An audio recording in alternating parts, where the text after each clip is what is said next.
toward the low, perhaps locally mid-20s. So a warm day to come and a very warm evening, particularly across southern and southeast England. Temperatures still towards the high 20s, 30 Celsius there in London at 5 p.m. Cloudier skies further north and west this evening, so here temperatures more like the low 20s. But sunshine still holding on across eastern Scotland, reaching around 21 Celsius there at 6 p.m. Cloudier skies in the west, allowing for some drizzle and fairly breezy conditions around the coasts as well.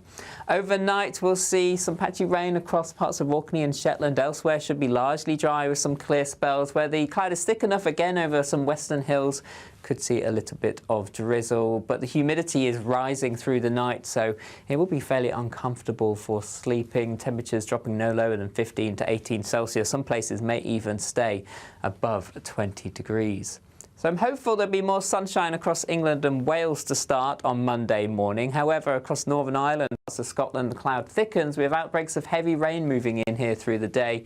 Could be some localised flooding, so it is worth staying up to the details here. But in the sunshine, temperatures really rocketing up to 34 Celsius towards the southeast come the afternoon. There will be a light breeze in the morning, leading to a warm front.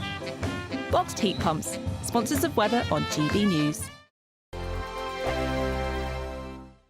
£54,321 cash could be yours. Cash that you could spend however you like.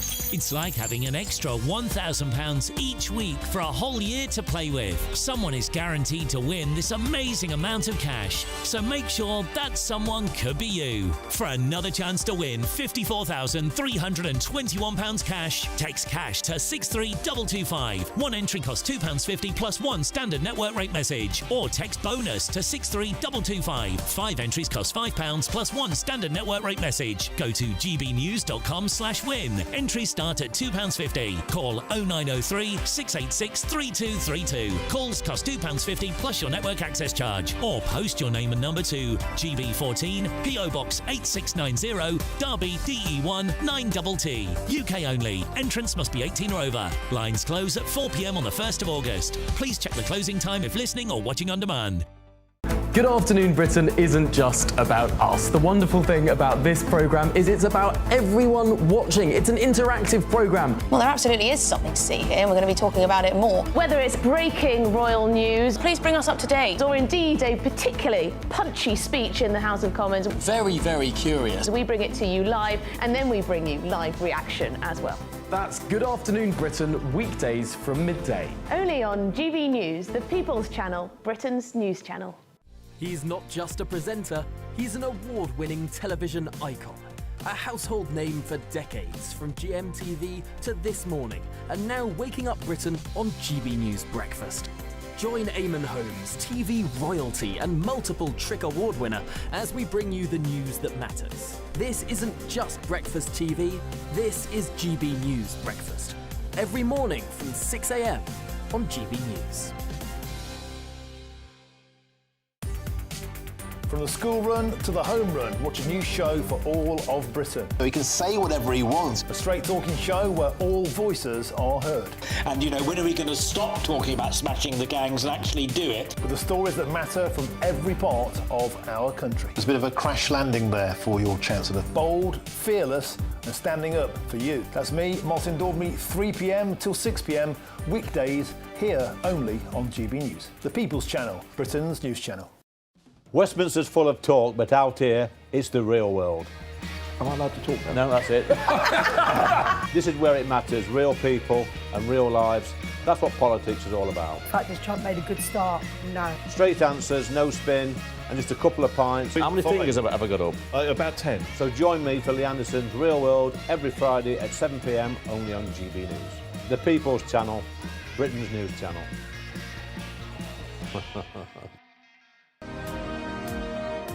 To all of you who voted for GB News to win at the Trick Awards for the 3rd year in a row. So thank you so much for voting for us.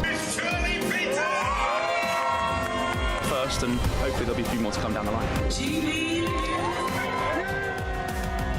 Thank you, thank you, thank you. It's because of you that we're proud to be the People's Channel.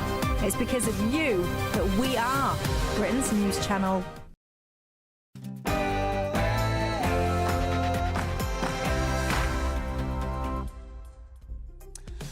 Morning, a something in a summer's day as slow her flamboy burn inspires a trust, a timid faith. US poet Emily Dickinson captured the quiet magic of late June. It's beautiful outside. It's a delight for me to step in and cover for Michael Portillo as this month draws to a close.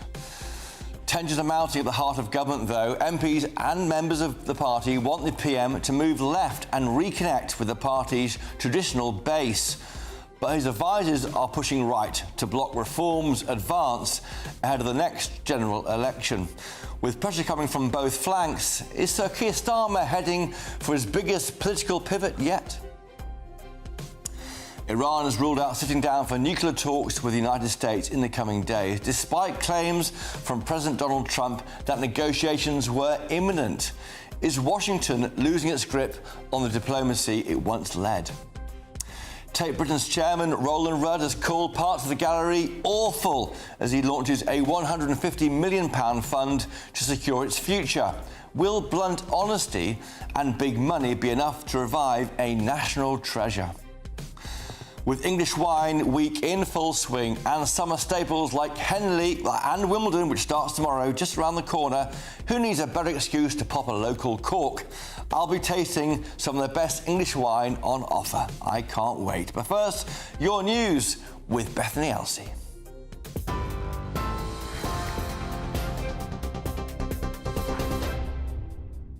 Chris, thank you. Good morning. It's 11 o'clock. I've got your top stories from the GB newsroom. The Israeli embassy says it's deeply disturbed by people chanting death to the Israeli military at Glastonbury. Police are assessing videos which show one of the members of Bob Vylan shouting the slogan on stage and some of the crowd joining in.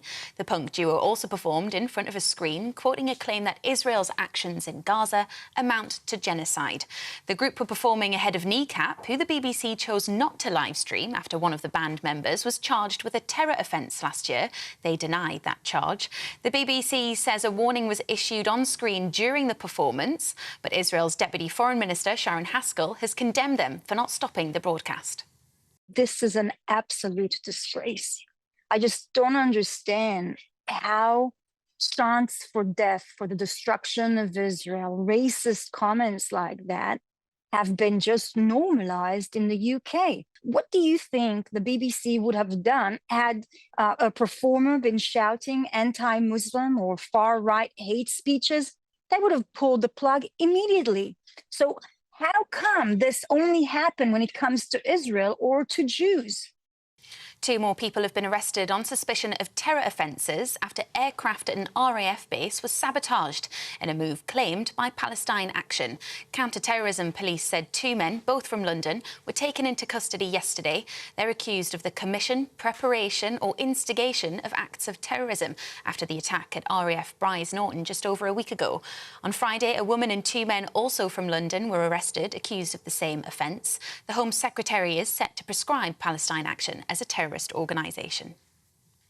The Prime Minister has defended his decision to U-turn on his welfare bill, saying he was distracted by world affairs.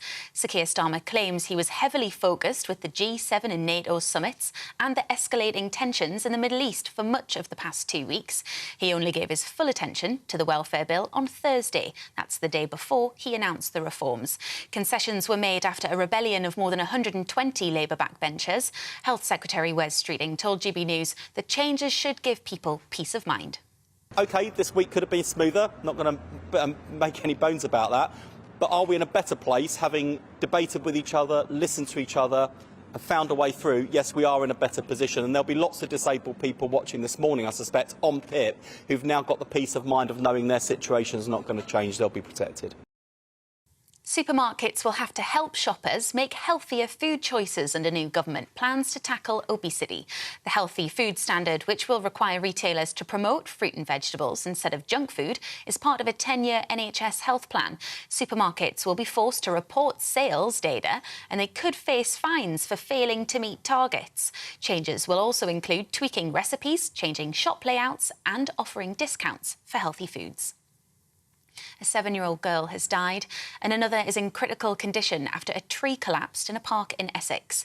Emergency services were called to Chalkwell Park in Southend yesterday to reports of a number of casualties. 3 other children were taken to hospital with minor injuries.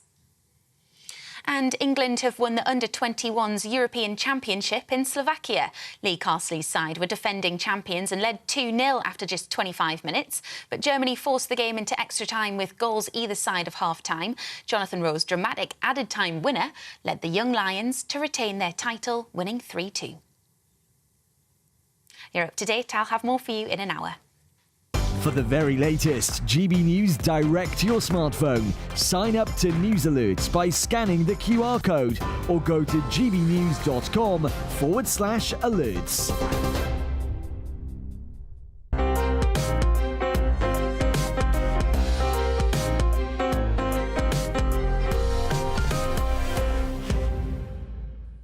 And welcome to Portillo, but I'm Christopher Hope, GB News' political editor, sitting in for the great man on this Sunday morning. Now, before we come to the politics, I thought I'd try and lift the mood slightly, and all the chat, of course, about Bob Villan talking about the IDF in a very dreadful way, of course, and also Kneecap.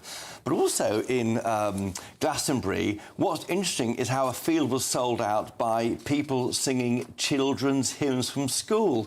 We've got a clip now, I think, of that. Let's listen to what was being said. Love in my heart, keep me sharing. Give me love in my heart, I press. And the colour, but the name won't matter, were you there?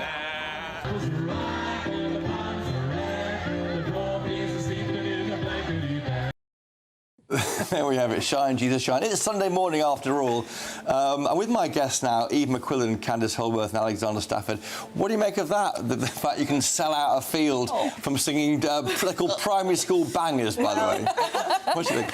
This little light of mine and all that. Yeah, I think, but it's not, actually, it's an observed phenomenon now that there is a rise of religious belief amongst younger people. And even in people who go to mass now, say that you'll see younger people wearing like the traditional mantilla, you know, the veil that you associate with much older generations. University lecturers I speak to say that kids are turning to religion more. So I think that's really fascinating. I think I kind of I agree with like the generational cycle of history. A conservative generation might follow a more liberal generation. So it's interesting to see that. Yeah, Alexander. I just think it's people wanting to do something together. Like when they were growing up and we're growing up, we had school assembly every day. You sang hymns, whether you're religious or not. It was like a big community thing. Now most schools don't do assemblies every day, and it's been breaking down. And people actually want to be together, want to be part of something, or joyous something, and it does bind the country together. So I think it's a wonderful thing to see. But the worry is, though, as religion leaves our lives in some parts, certainly in schools become more secular, that shared memory of those school songs is forgotten. And they mean that the joy in their hearts was apparent from the TV. I mean, you know, I think people who have had a few beers in the sun might like to sing song. I don't think we need to take anything else from it than that. But it's about shared culture, shared music, and as everyone's plugged into their phones, we're losing that. I know, aren't we? Well, thank you all three. Now, listen, so Keir Starmer's premiership is in real turbulence, don't we know that? And Labour appears to be drifting into dangerous political waters. Immigration pressures remain unsolved, the public finances are under strain, and the government's core message still feels unclear to many, with Reform UK splitting the right-wing vote and both the Greens and Independents making gains on the left.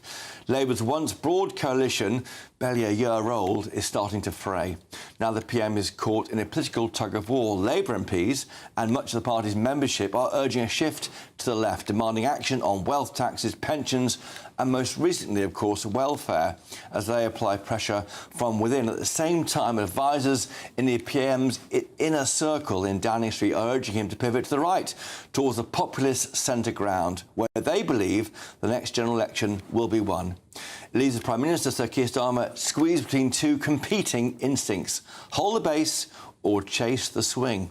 Joining me now again is my panel, researcher and campaigner Eve McQuillan, journalist Candice Holworth and former Labour MP Alexander Stafford. Former Conservative MP, oh my God, mad. Alexander, welcome to the show. Extraordinary times, isn't it? Well, you're a politician. What would you do? You're being told to go one way by the base, but the votes are elsewhere. Well, it just shows that Keir Starmer has clearly got no idea what's going on. He doesn't know who to appeal for. He doesn't even know who voted for him. I think they're Labour on the misguided impression that people actually voted for a Labour government last year because they wanted a Labour government and wanted his policies. That is clearly wrong. The reason why people voted Labour last time was, frankly, they were really annoyed with how the Conservatives were over the last couple of years. And he seems to be building up this in his own mind, how great he is, when in fact, he has no ideas, he doesn't know where he stands, he's U-turning left, right and centre, and it's a complete mess, isn't it? Well, a Tory would say, wouldn't they? I mean, what do you think of this? Where are we going with this? We've got the one-year anniversary on Friday, haven't we? It's not a celebration. So, well, I think what it tells you is there's always an opposition. There's even an opposition externally or there's an opposition internally, and politicians with large parties will struggle to get things through if they don't have the consensus from their party. I think people voted Labour because they saw how broken the country was and they wanted things to get better and things to work, and things haven't worked for a long time. But clearly there's considerable anxiety within the party because Labour MPs don't want to be doing things that they think are going to make life worse for the disabled people. If the voters want it, I mean, Candy's benefit cuts are popular, then they're not popular. You might expect that with MPs for the party and membership. But out there, we can see this benefit bill spiralling. Well, yes. We can't fix the potholes. Let's get a grip. Look, it is a crisis. I mean, the worklessness crisis is a big thing. And I think one thing that's also emerged is that the pressure that local councils are put on to deal with the huge rise in special educational needs and obviously the PIP payments, and they can't pay for anything else. I mean, they're going into bankruptcy, and this is something that can only be done at the national level. So like you say, like local things that need to be done, like the bins, the potholes, they just can't do them. So, yeah, they absolutely need to face this down. It's not something that can be avoided. Alexander. But I just think Keir Starmer has been going after the wrong people, focusing a lot on PIP, and clearly that is an issue that he's looked at, but not looking at universal credit. Now, if you look at the amount of overpayment for universal credit, it's about 13%. These are DWP figures saying 13% of the money is actually people who don't need the money, haven't got the money, don't deserve the money. Why are we not trying to claw that money back? Why are we not trying to put that into order first, rather than targeting the disabled people? It's just like the winter fuel allowance again. Keir Starmer wants to look tough, wants to look mean, wants to look sensible, but he's going after the weakest, the most vulnerable in society, rather than dealing with the bigger structural issues. Why does he keep saying sorry? Or, in fact, should he say sorry? He has said sorry about a speech he gave, didn't recognise a connection there with Enoch Powell about immigration. I mean, and he does his U-turns, doesn't he? 3 of them so far this month.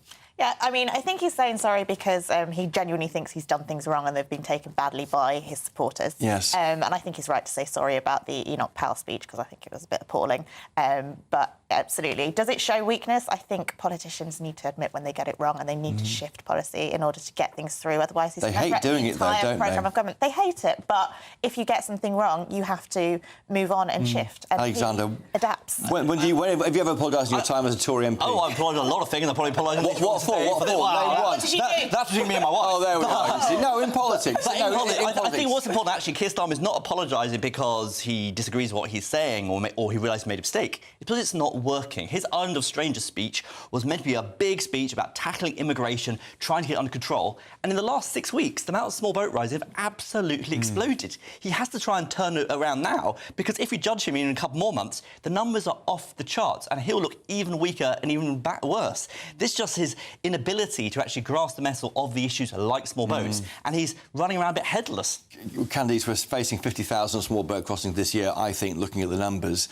You look at the row, let's not go into the detail again of this row in Glastonbury and the government's getting involved. Is this a distraction from what really matters? Yes, it's appalling remarks, it's a free speech debate, but what really matters is small boats crossings, safety on the streets, NHS waiting lists. Yeah, all of that. I mean, look, the Labour Party, I think, were very foolish to get rid of the Rwanda scheme. There was evidence it was working. They were just ideologically against it. Well, two were sent there to prove it was safe. There's no other evidence apart from that it was working. Well, people were starting to go via Ireland rather than the UK. Yeah, so reporters were finding in Ireland and also not crossing from the northern France. But it's all about incentives. I mean, Marco Rubio has said this in the US. I mean, that's how they've managed to reduce their southern border crossings by something like 90%. I mean, that's how you deal with these things. I mean, you can have the whole smash the gangs thing, but even the National Crime Agency said, no, you need to also look at the demand side.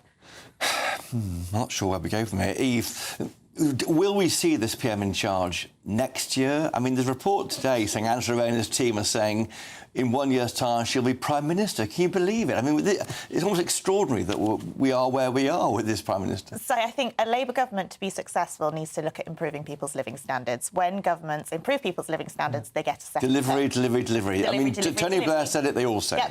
Big reforms coming through in terms of housing and planning, that might actually make a difference to our day-to-day quality of life, and that will be what keeps him in place. But he needs to deliver quickly. Always that frustrating. frustration, Alexander, when you're in government, when you're in a party that formed the government, it's the same issue? Oh, absolutely. It's so frustrating. But I think the difference is now we're only 11 months into a Labour government. Lots of new Labour MPs, hundreds of new Labour MPs, all looking down the barrel of the gun saying we're going to lose our seats. I think it'd be crazy for the Labour Party to keep Keir Starmer in place for a minute longer. He is the biggest straw, him and Rachel Reeves, the biggest negative for the voters. If I was a Labour MP, I'll be trying to get rid of him straight away because they can't get any worse politically. Yeah, but even the Tories face the same problem, of course. Kemi Badenoch's not cutting through in the polls, and the answer for many now is Reform UK, Candice. I think so. I think, you know, Kemi Badenoch's approach seems to be, let's wait, we have plenty of time. But no, I think reform is an existential threat to the Conservatives, and they're going to have to start looking at that. I think Labour's sort of looking at, If they change leader of the Tories, you know, will that person rule Robert Jenrick or James Cleverly take on Farage and beat him? Well, I think that Robert Jenrick's capturing the moment and the mood. So I think Kemi Badenoch, she very much came up through a lot of the gender conflict. She had a lot of integrity on that. People really respected her.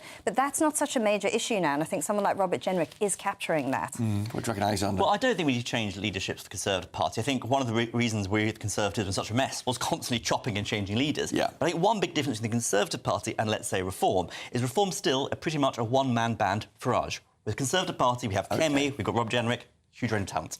Well, thank you, my panel. It's great to see you, all three of you here. Eve McQuillan, of course, Candice Holsworth and Alexander Stafford.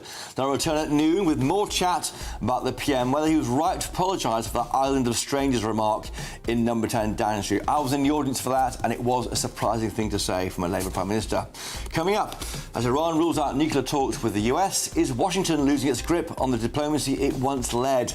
This is Sunday with Michael Portillo, hosted by me, Christopher Hope. Only on GB News.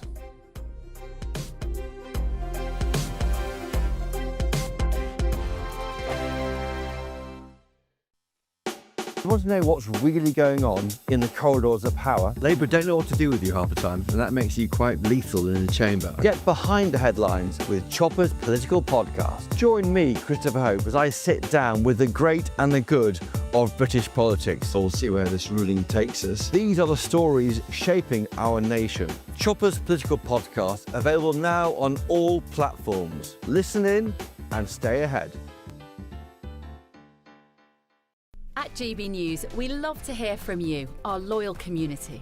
So drop us a line at gbnews.com/yoursay. There you can talk to each other and also to the presenters live on air. gbnews.com/yoursay, because GB News is your channel, Britain's news channel. What is the state of our economy? What is the state of our National Health Service? What is the state of our schools? What on earth is going on? Understanding Britain means understanding the state we are in. This is State of the Nation with me, Matt Goodwin, Wednesdays, Thursdays and Fridays from 8 p.m. on GB News. This is our country, and we think it's amazing. From high tea to the high street, we love it all. Even the rain. We like that too. There's nowhere else we'd rather be. That's why we're here to be the fearless champion of Britain, its voices and its values. Because we are GB News, the People's Channel, Britain's news channel. Good Afternoon Britain isn't just about us. The wonderful thing about this programme is it's about everyone watching. It's an interactive programme. Well, there absolutely is something to see here, and we're going to be talking about it more. Whether it's breaking royal news, please bring us up to date, or indeed a particularly punchy speech in the House of Commons. Very, very curious. We bring it to you live, and then we bring you live reaction as well. That's Good Afternoon Britain, weekdays from midday. Only on GB News, the People's Channel, Britain's news channel. In the GB Newsroom, we bring you the news as it happens. With our team of dedicated journalists across the UK, we're ready to keep you up to date with what's happening every half an hour, every single day. Bulletins here on GB News, the People's Channel, Britain's news channel. He's not just a presenter, he's an award-winning television icon. A household name for decades, from GMTV to This Morning, and now waking up Britain on GB News Breakfast. Join Eamon Holmes, TV royalty and multiple Trick Award winner, as we bring you the news that matters. This isn't just breakfast TV, this is GB News Breakfast. Every morning from 6 a.m. on GB News.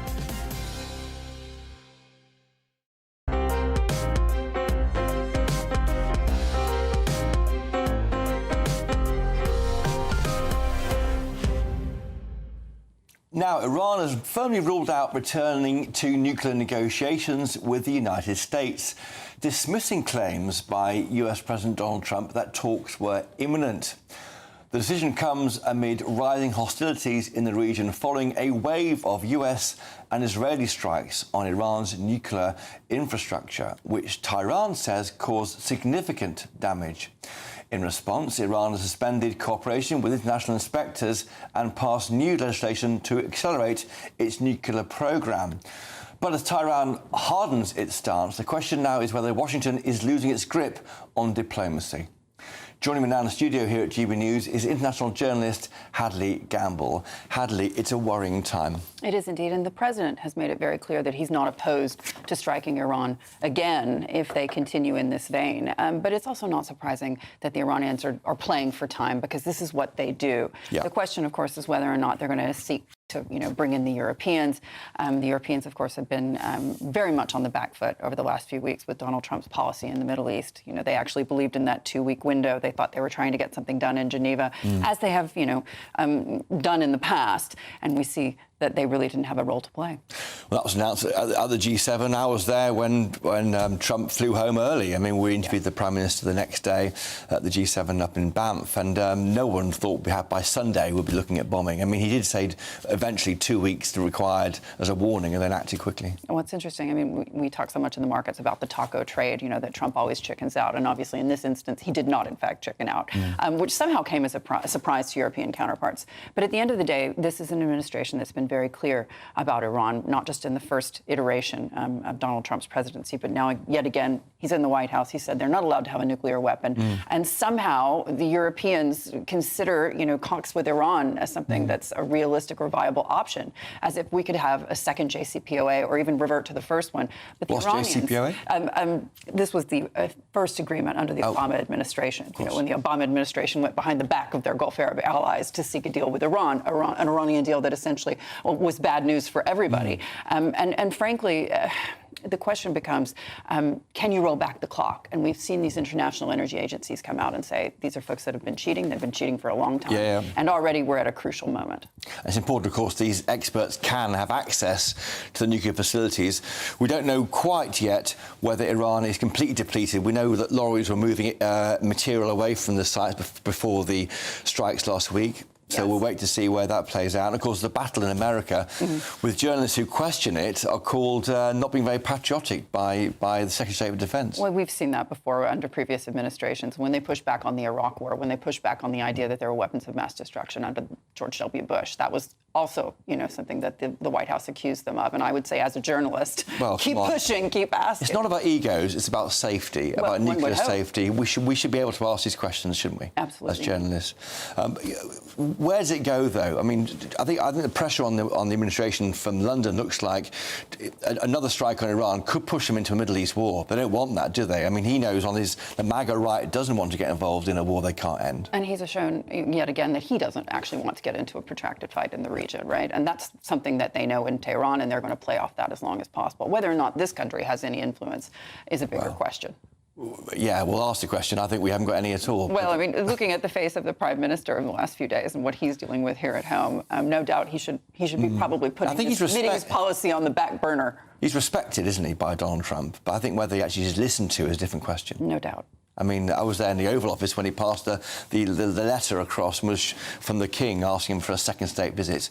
Unprecedented, of course. He looked delighted. But it felt like Sir Keir Starmer was a postman more than a kind of a counterpart. Do you know what I mean? That was the brilliant move, obviously, to get Donald Trump engaged. It neutralised the conversation. You do, of course. And frankly, this is something that we've seen again and again, that if you can get that sweet spot with the president, you can actually have a conversation, and he will listen to you. And you can flatter him, can't you? But not go too far. We saw Mark Rutte calling him daddy, which is frankly bizarre. Oh, I know what he meant. The daddy comment, of course. And I've interviewed Mark Rutte many times. I mean, this is a serious guy. What was going on there? He's Secretary General of NATO. He's got to, frankly, get quite close to America because they're spending, they invest in NATO. We know that. Yes, but this is a man that's no fool. He knows that he needs the United States until Europe can defend itself, and that's years away. Right?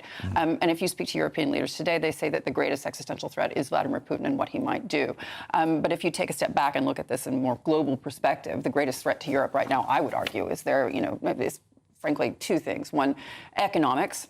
They can't pay for themselves, and they're refusing to look that dead in the face and do something about it. And also, frankly, the fact that there are too many of them arguing with each other on every single issue to the point that it makes them completely and utterly irrelevant. And we've seen it again and again. And U.S. President Donald Trump said this, essentially, in his inauguration. We didn't mention Europe once. No, and even looking at the Spanish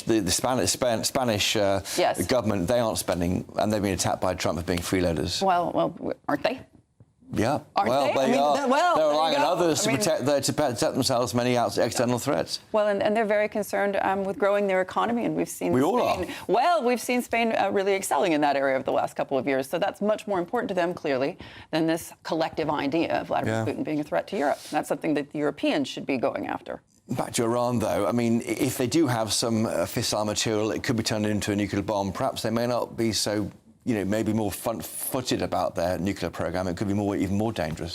There's no doubt that this is a regime in Tehran that is dangerous. Trying to quantify that is above my pay grade. But at the end of the day, these energy agencies, IEA, has said that they are a problem, that they have been, IEA, are a problem, that they have been enriching to That's the inspectors, isn't it? Correct, which now they've decided, we're not going to let them in. Well, this is their playbook. They do this again and again and again. And the president has said he's not opposed to striking again. So this is a much more wait-and-see move. And what is... he always works in goals. He's got where he wants to get to and how he gets there. And that's why he makes these big, bold... He makes a claim on Canada. And when I was out in Canada, I heard what he really wants is the northern shores of the Great Lakes. I mean, he goes for the big goal and he wants a bit of land elsewhere. Well, saying he wants Greenland, and really, it's just about putting American infrastructure. He wants a bigger base there. Correct. So he goes for the moon and gets... a bit Great of Greenland. negotiating tactic. Well, that's what he does, it seems. But what's his plan, though, with Iran? One of them, I think they've rowed back from regime change, but it was talked about, wasn't it, by some of the people in the administration? I think the question of regime change was, if this happens, wouldn't that be wonderful? But that's not something that we're aiming for. But would it be wonderful? I mean, who's in charge next? Is it the generals, or is it... I don't think... Anyway. As to your point, the bigger question about how far down the road they're actually thinking. But I think, one of the things that I've been watching over the last several days, obviously we had these strikes on Tehran. They've disrupted air travel. We've been watching these maps of planes having to go and adding hours and adding fuel and all these things for hours. People trying to cancel their holidays. That's something that's going to really bite Gulf Arab countries. I'm talking about the UAE, Saudi Arabia, and Qatar, especially Qatar and the UAE in terms of air travel. Once they start seeing tourism numbers go down, once they start seeing their airlines taking a hit, there will be pressure coming from the Gulf. Just finally, the oil price hasn't spiked like I thought it would. Just briefly, why is the oil price not going up? Essentially, this is about supply and demand, and there's enough supply on the market. And the Gulf Arab countries... There's always a delay on that, isn't there? Well, Russia and the OPEC Plus have made it very clear that they'll continue to supply the market. So the petrol stays cheap in this country. Well, but also remember what they're trying to do. I mean, this is also an attack on shale.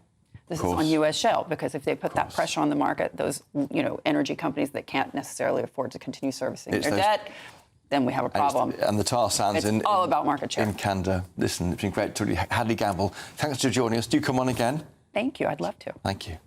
Coming up next, I'll be speaking to the senior culture correspondent at The Telegraph, Liam Kelly, to discuss the Tate Museum's massive transformation. This is Sunday with Michael Portillo, hosted by me, Christopher Hope. Stay tuned on GB News.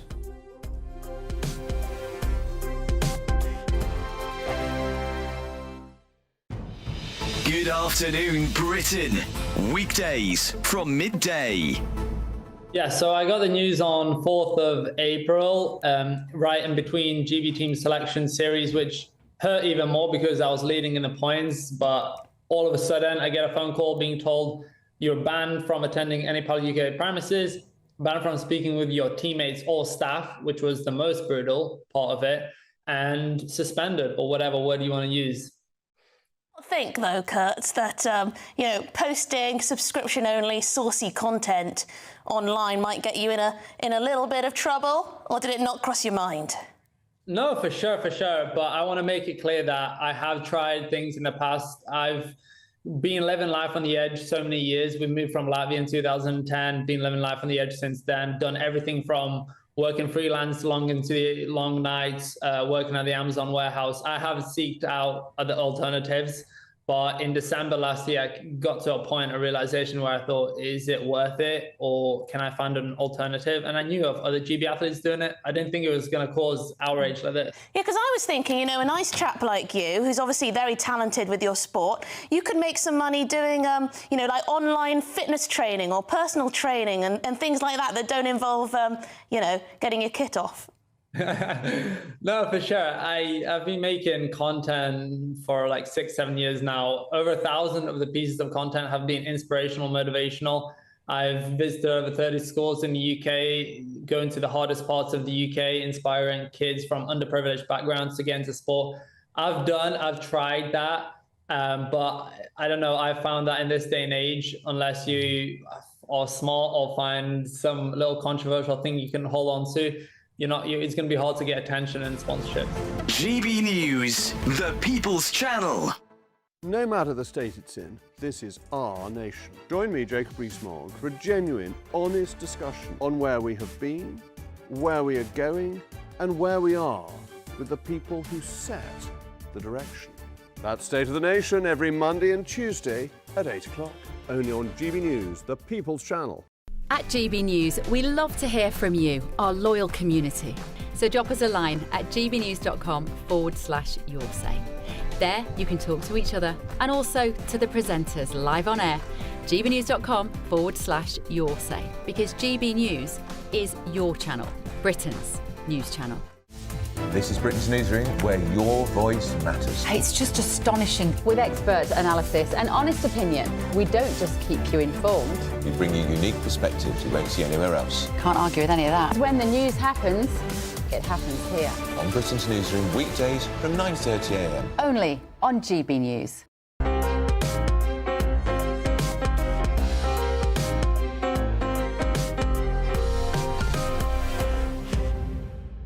Welcome back to Sunday with Michael Portillo, but with me, Christopher Hope. Now, the Tate chairman, Roland Rudd, has launched a £150 million fundraising rise, branding parts of the gallery awful and manky. Roland Rudd hopes that the new endowment will help transform the museum by 2030, but will it be enough to turn tired into timeless? Liam Kelly is the Telegraph's senior culture correspondent. He joins me now. Liam, is Roland Rudd right? I mean, essentially, he's trying to fundraise, isn't he? By downplaying his asset. Well, I suppose if you're trying to raise money, you need to impress on people who might give you cash how urgent it is to get it. Is he overstating? I mean, I remember vividly in the Tory Conservative world, there was famously a hole in the carpet in CCHQ, and I think a PM came in and said, well, I'll get that fixed, and the Treasurer said, no, that's worth millions of pounds a year, because I pointed to the hole in the carpet and say, that's how we need the money for the party. Yeah, well, Tate Britain, I think it's fair to say, is a bit tired. It's on Millbank, which is quite close to here, and Parliament. It's got loads of our most famous art, but the gardens in front and the cafe round the back. That's in Pimlico in London, and also in Bankside. And there are other Tates too around the country. Yeah, there's one in St Ives, one in Liverpool, and there's one on the south bank of the Thames, which used to be a power station, Tate Modern. And it just needs more work, does it? I mean... Well, everything is more expensive, as everyone watching at home will know. Energy bills are higher, cost of employing staff's higher. That is multiplied by a large number when it comes to filling big buildings full of really precious art that needs to be, temperature controlled and so on. I mean, the Turbine Hall is amazing. I remember vividly watching a huge sun rising and setting, I think, at some point when it first launched. It's a huge space, isn't it? It's enormous, yeah.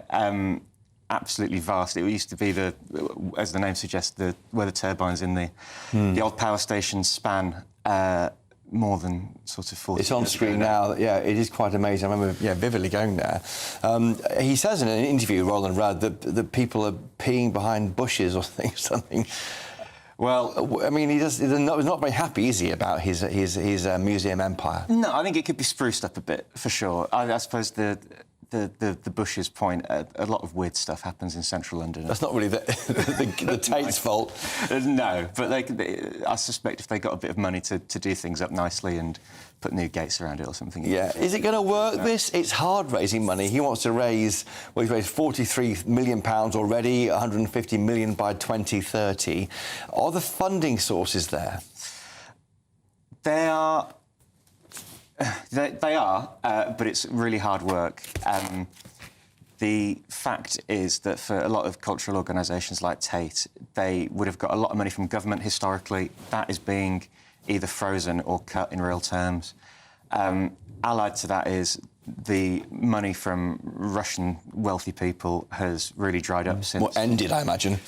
Since the war in Ukraine sort of started in earnest in 2022. And then the other side of it is big business is really hard to get money from these days because, you know, a lot of oil companies, BP and Shell, but fund managers like Baillie Gifford over the years have been very generous with their donations to cultural organisations. And there's been a real backlash from sort of progressive activist types who say that you shouldn't take money from an oil company because that endorses the oil company's point of view and they worry about climate change and so on. So it's really hard if you're somebody like Roland Rudd.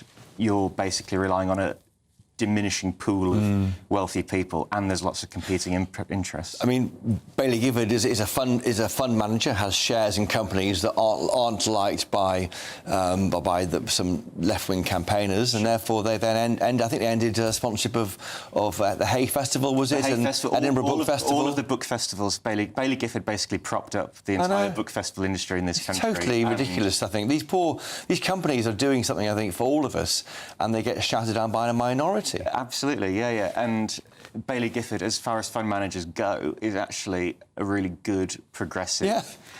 You know, they sort of are in tune with a lot of what the sort of left-wing activist class are interested in. There's a purity test that people have to pass these days. Unbelievable. And BP, of course, Shell don't do so much. BP used to sponsor a portrait prize, I think, which you go along to and look at amazing pictures and cheer us all up. But they've been shouted down too. Yeah, and that's the big thing with sort of climate change activists. They've, you know, been disrupting... I mean, you just need to see what Just Stop Oil people have been doing over the last... Is it time, though, that these trustees got a bit more muscular and brave?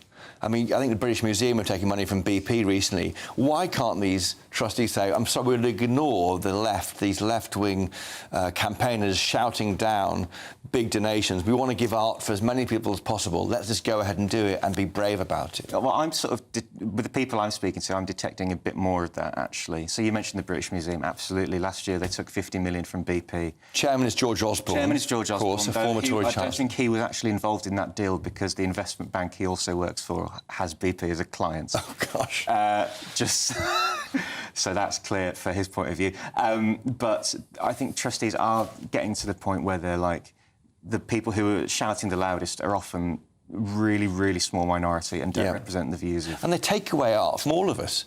Art and culture should be for all of us. If you have companies willing to support that for all of us, let's embrace that, not allow it to be shouted down by a tiny minority. I mean, if it's offensive or illegal, of course that shouldn't be shown, but let's have this good art for us all. Yeah, absolutely. I mean, there's a real difference. So one of the biggest fundraising sort of scandals in recent years was the Sackler family, who put their names on basically every big arts institution in the country. You know, the pharmaceutical company that they ran was found to be liable for the debts of about 500,000 Americans. That, I can sort of understand why the Sackler family are now sort of persona non grata.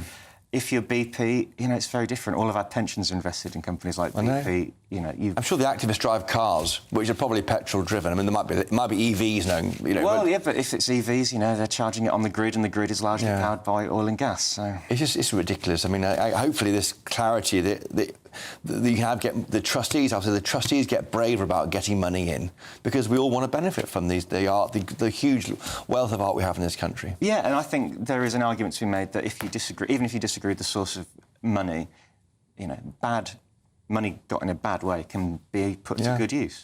Liam Kelly from The Telegraph, thank you for coming in. Come in again. Always. Great to see you. Yeah, anytime. Great to see you. Thank you for coming in. Coming up next, they serve their country, but for many veterans, the toughest battles begin once they come home. Ahead of PTSD Awareness Day, we'll speak to the charity calling for a national wake-up on veterans' mental health. This is Sunday with Michael Portillo, hosted by me, Christopher Hope, only on GB News. You're looking happy. Well, the forecast looks good. So you've sorted the travel insurance then? All Clear Travel Insurance sponsors GB News Travel Destinations Forecast. It's going to continue to be very hot across southern parts of the Mediterranean over the next couple of days, but not everywhere is going to see that hot weather. Parts of Madeira, the Canary Islands, seeing a little bit of clouds and blustery winds over the next couple of days. But it's southern parts of Spain, southern parts of France, parts of Italy, Greece that will continue to see those temperatures rising into the mid, perhaps high 30s, maybe even locally the low 40s too. There will still be plenty of sunshine on offer for many though, and those temperatures will be on the rise as we go over the next couple of days. All Clear Travel Insurance sponsors GB News Travel Destinations Forecast. Welcome back to Britain's Newsroom with Andrew and Beth. Hello everyone, Patrick Christie is here. I'm Michelle Chu, Britain's News Channel. Access the stories that matter to you. Take the GB News family with you on any device. And as long as you have an internet connection, tune in to GB News anywhere on the planet or beyond. GB News, the People's Channel, Britain's news channel. Join me, Nana Akweer, for an informative, interactive news programme with a difference. It's fun. Oh no, he didn't say that, Dave. I'm so surprised. I think there's an element of truth to that. Join me from 3 p.m. every weekend, only on GB News, Britain's news channel.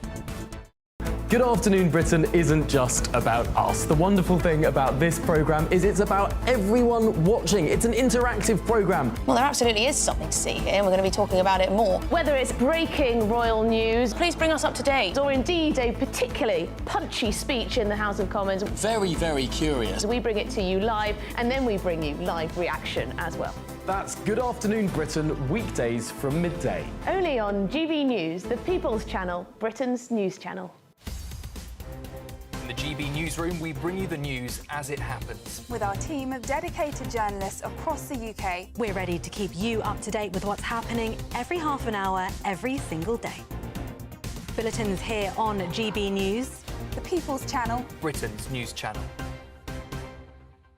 He's not just a presenter, he's an award-winning television icon. A household name for decades, from GMTV to This Morning, and now waking up Britain on GB News Breakfast. Join Eamon Holmes, TV royalty and multiple Trick Award winner, as we bring you the news that matters. This isn't just breakfast TV, this is GB News Breakfast. Every morning from 6 a.m. on GB News. No matter the state it's in, this is our nation. Join me, Jacob Rees-Mogg, for a genuine, honest discussion on where we have been, where we are going, and where we are with the people who set the direction. That's State of the Nation every Monday and Tuesday at 8 o'clock, only on GB News, the People's Channel. From the school run to the home run, watch a new show for all of Britain. He can say whatever he wants. A straight talking show where all voices are heard. And, you know, when are we going to stop talking about smashing the gangs and actually do it? With the stories that matter from every part of our country. There's a bit of a crash landing there for your Chancellor. Bold, fearless and standing up for you. That's me, Martin Dawdney, 3 p.m. till 6 p.m, weekdays, here only on GB News. The People's Channel, Britain's news channel.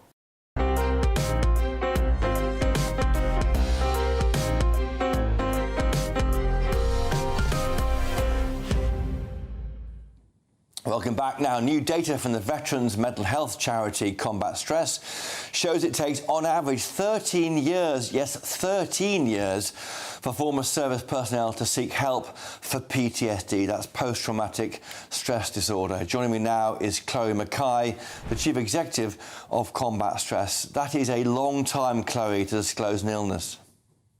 It is a long time, and it's a time during which veterans suffer very greatly, and their families also suffer from the impact of PTSD. And why we're highlighting this issue, this PTSD Awareness Day, is that we really want more veterans to find help quicker, because their quality of life would be so much better. The treatments for PTSD are very effective. About 70% of veterans going through our service recover, and their quality of life is restored. So if they come to us quicker, we can help them. Why is it so long? Why is it so long between the service often in stressful situations and then it manifesting itself often at home with families?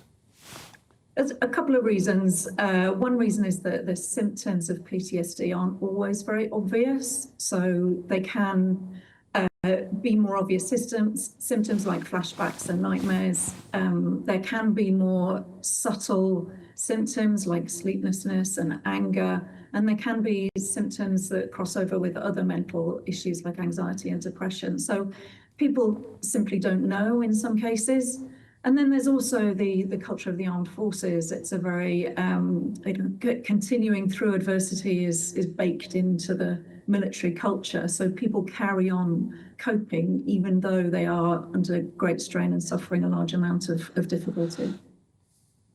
And is there much help on the NHS? I know Combat Stress does great work, and is it known about and supported in our health service? It is, as well as Combat Stress. There is an organisation within the NHS called Courage, which is especially for veterans. So there's a lot of help out there. In the first instance, if veterans are worried, coming forward to Combat Stress is an easy place to find. We've got a 24/7 helpline throughout the UK. So Googling Combat Stress and coming through to us, we can make sure that your mental health is assessed. We've got a team of psychologists, and we can make sure that you find the right help and treatment.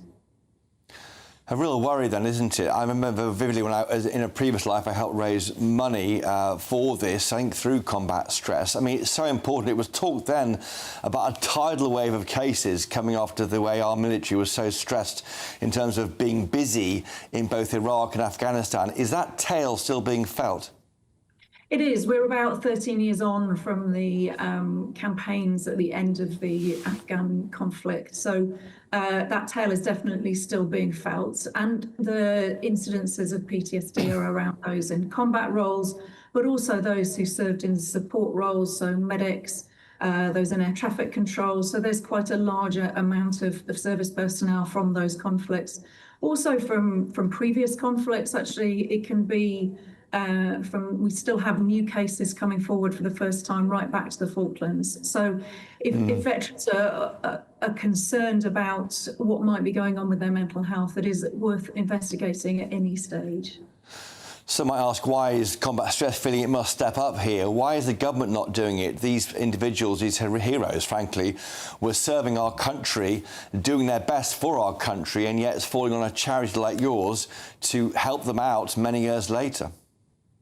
I think a combination of government and charity support works well. So the charities, so Combat Stress has been around since the end of the First World War. So we've got a huge level of understanding of the armed forces. We've got a huge level of expertise. So the partnership between government and charity works really well to bring in that skill and experience.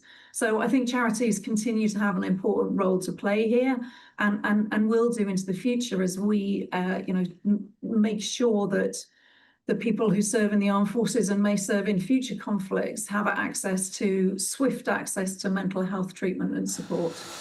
How do you rate the performance of our government with veterans? Because, of course, the Veterans Care was placed outside the Ministry of Defence, wasn't it? It was put into the Cabinet Office under the Tory government to almost remove it from the MOD. Now it's back within the MOD. And I always think the MOD isn't really equipped to dealing with all the varied issues that veterans face. MOD keeps us safe, whereas veterans face all sorts of challenges, often with the health service or education, training and elsewhere.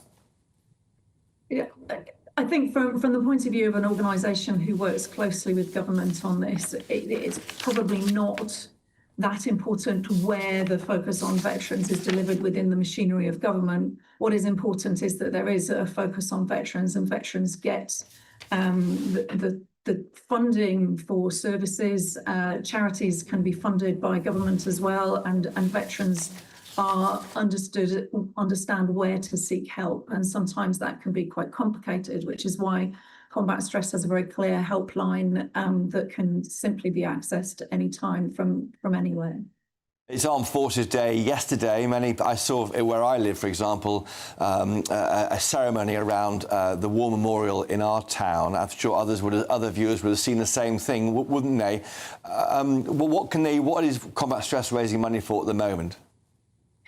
So we have a service that supports the assessment of every veteran's mental health and the treatment of PTSD. So we need to continue to raise money to do that for increasing numbers of veterans that are coming through from current conflicts.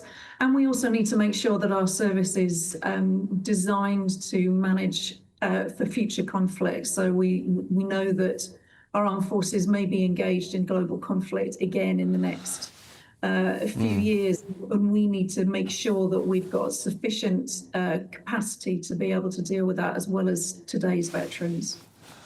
And the world is getting more and more dangerous, and that must be the concern. Are you seeing are people now being more open? I think as veterans at talking about their experiences. In the old days, I think many veterans would bottle it up, have a drink, and only share their memories and thoughts with other veterans. Do you find they're coming forward more, and is that a good thing? There is much more openness than there used to be, but there is still a need for more awareness about when mental health is affecting your life. So I think there is more understanding, and there is more understanding of people struggling with mental health. But there's two things that we really want to change. Is one, an understanding that if your life has difficulties with relationships, difficulty sleeping, difficulty holding down a job, problems with mental health may be at the root of that.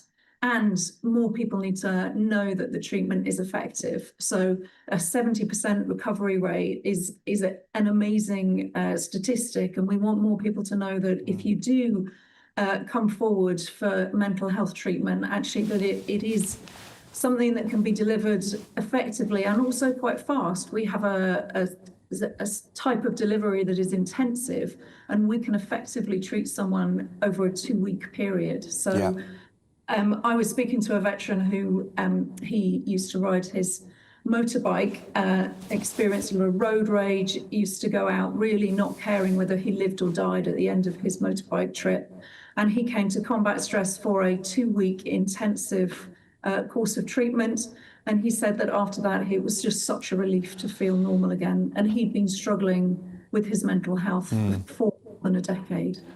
So, Chloe, for viewers watching who may know someone who has served, what kind of signs should they look out for, and what should they do if they see someone showing signs of stress that may be linked to their service? So I think a big one to look out for is disconnection from people. So if you're sort of walling yourself off, feeling isolated, or you see somebody doing that, that can be a really significant sign. And for everybody, I think, come find Combat Stress. We've got the helpline is there for veterans. It's also there for friends and family. So if you're worried about somebody, do give us a call. And we've got Combat Stress Learning, which is a big set of training materials to really find out about PTSD, about veterans' mental health. So that's a really good resource as well. OK, look, Chloe Mackay, the CEO of Combat Stress, thank you for joining us today on GB News. Great to see you. That concludes the first hour of Sunday with Michael Portillo, with me, Christopher Hope. Come up next, in the next hour, my panel will discuss whether the Prime Minister was right to apologise for his Island of Strangers remark in that immigration speech in 10 Downing Street. This is Sunday with Michael Portillo, with me, Christopher Hope, only here on GB News.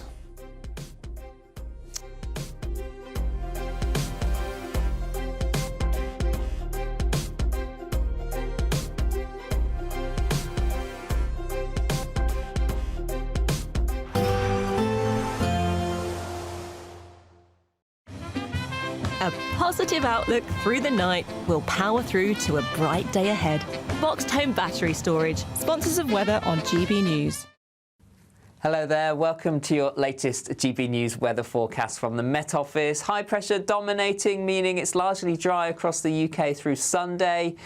But there is a fair amount of cloud this morning, trapped underneath the area of high pressure, but the strong June sunshine should get to work, and we'll see plenty of that developing as we go through into the afternoon. It may be stubborn, though, across parts of the Midlands into Wales, southwest England like we saw on Saturday, Northern Ireland and western parts of Scotland also seeing cloudier skies. Cloud could be thick enough for some drizzle at times over the hills. But elsewhere, generally sunny and temperatures really rising in that sunshine, highs around 31 Celsius towards the southeast, elsewhere towards the low, perhaps locally mid-20s. So a warm day to come and a very warm evening, particularly across southern and southeast England. Temperatures still towards the high 20s, 30 Celsius there in London at 5 p.m. Cloudier skies further north and west this evening, so here temperatures more like the low 20s. But sunshine still holding on across eastern Scotland, reaching around 21 Celsius there at 6 p.m. Cloudier skies in the west, allowing for some drizzle and fairly breezy conditions around the coasts as well. Overnight, we'll see some patchy rain across parts of Orkney and Shetland. Elsewhere should be largely dry with some clear spells where the cloud is thick enough again over some western hills. Could see a little bit of drizzle, but the humidity is rising through the night, so it will be fairly uncomfortable for sleeping. Temperatures dropping no lower than 15 to 18 Celsius. Some places may even stay above 20 degrees.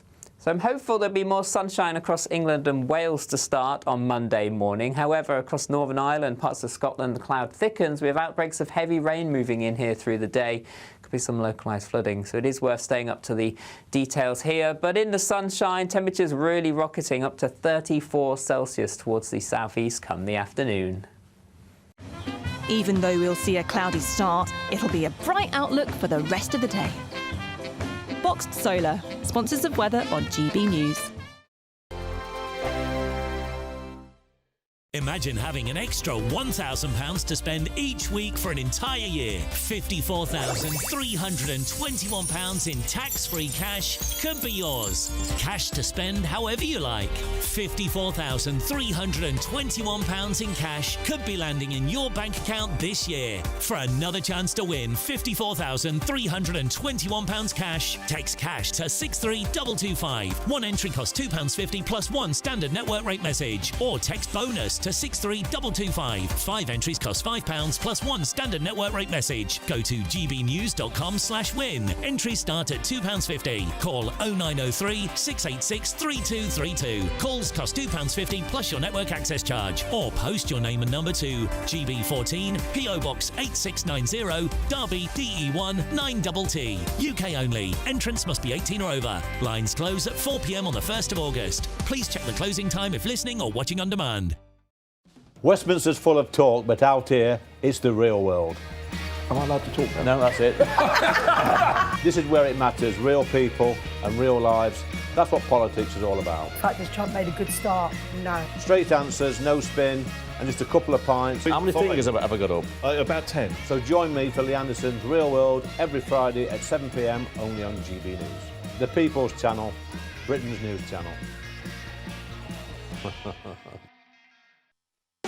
You want to know what's really going on in the corridors of power? Labour don't know what to do with you half the time, and that makes you quite lethal in the chamber. Get behind the headlines with Chopper's Political Podcast. Join me, Christopher Hope, as I sit down with the great and the good of British politics. We'll see where this ruling takes us. These are the stories shaping our nation. Chopper's Political Podcast, available now on all platforms. Listen in and stay ahead. It's Patrick Christie's Tonight, and here we do things differently. It's explaining the absolute madness of this, doesn't it? It's explosive. I mean, this is very good. It's lively. 850. Your government sat there, Sean, and it did nothing. It's controversial. And the Middle East has been in turmoil since before I was born. It's everything you need to kickstart your evening. Everyone's had their Weetabix tonight. I love to see it. That's Patrick Christie's Tonight, weeknights from 9 p.m. Only on GB News, the People's Channel, Britain's news channel. Hi, I'm Michelle Dewberry, and my show is your opportunity to cut through all the noise and dive in headfirst to some robust debates. Ideas clash. Situation, isn't it? Because the failure is... You're deliberately avoiding my point. Nothing's held back. And if you think this is the end of it, wait for more. And we do not shy away from the difficult stuff. Sometimes I want to shake people and say, if only you understood. So join me on Dubes & Co. weeknights at 6 p.m, only on GB News, Britain's news channel. To all of you who voted for GB News to win at the Trick Awards for the 3rd year in a row. So thank you so much for voting for us. First, and hopefully there'll be a few more to come down the line. Thank you, thank you, thank you. It's because of you that we're proud to be the People's Channel. It's because of you that we are Britain's news channel.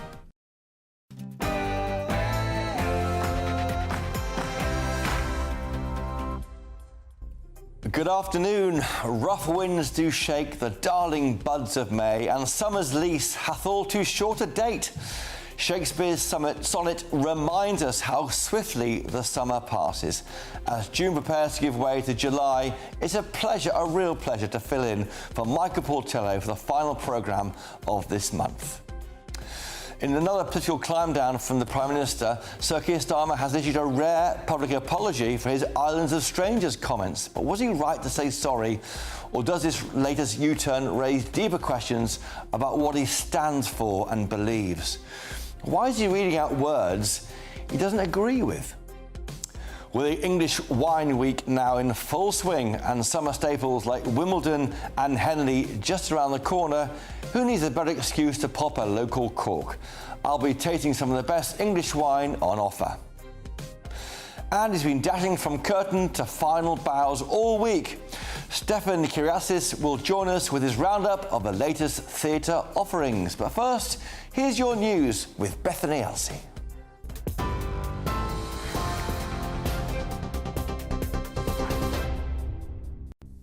Good afternoon, I'm Bethany Elsey with your top stories. Glastonbury Festival says it's appalled by the actions of Bob Vylan after the rap-punk duo chanted death to the IDF on stage and encouraged the crowd to join in.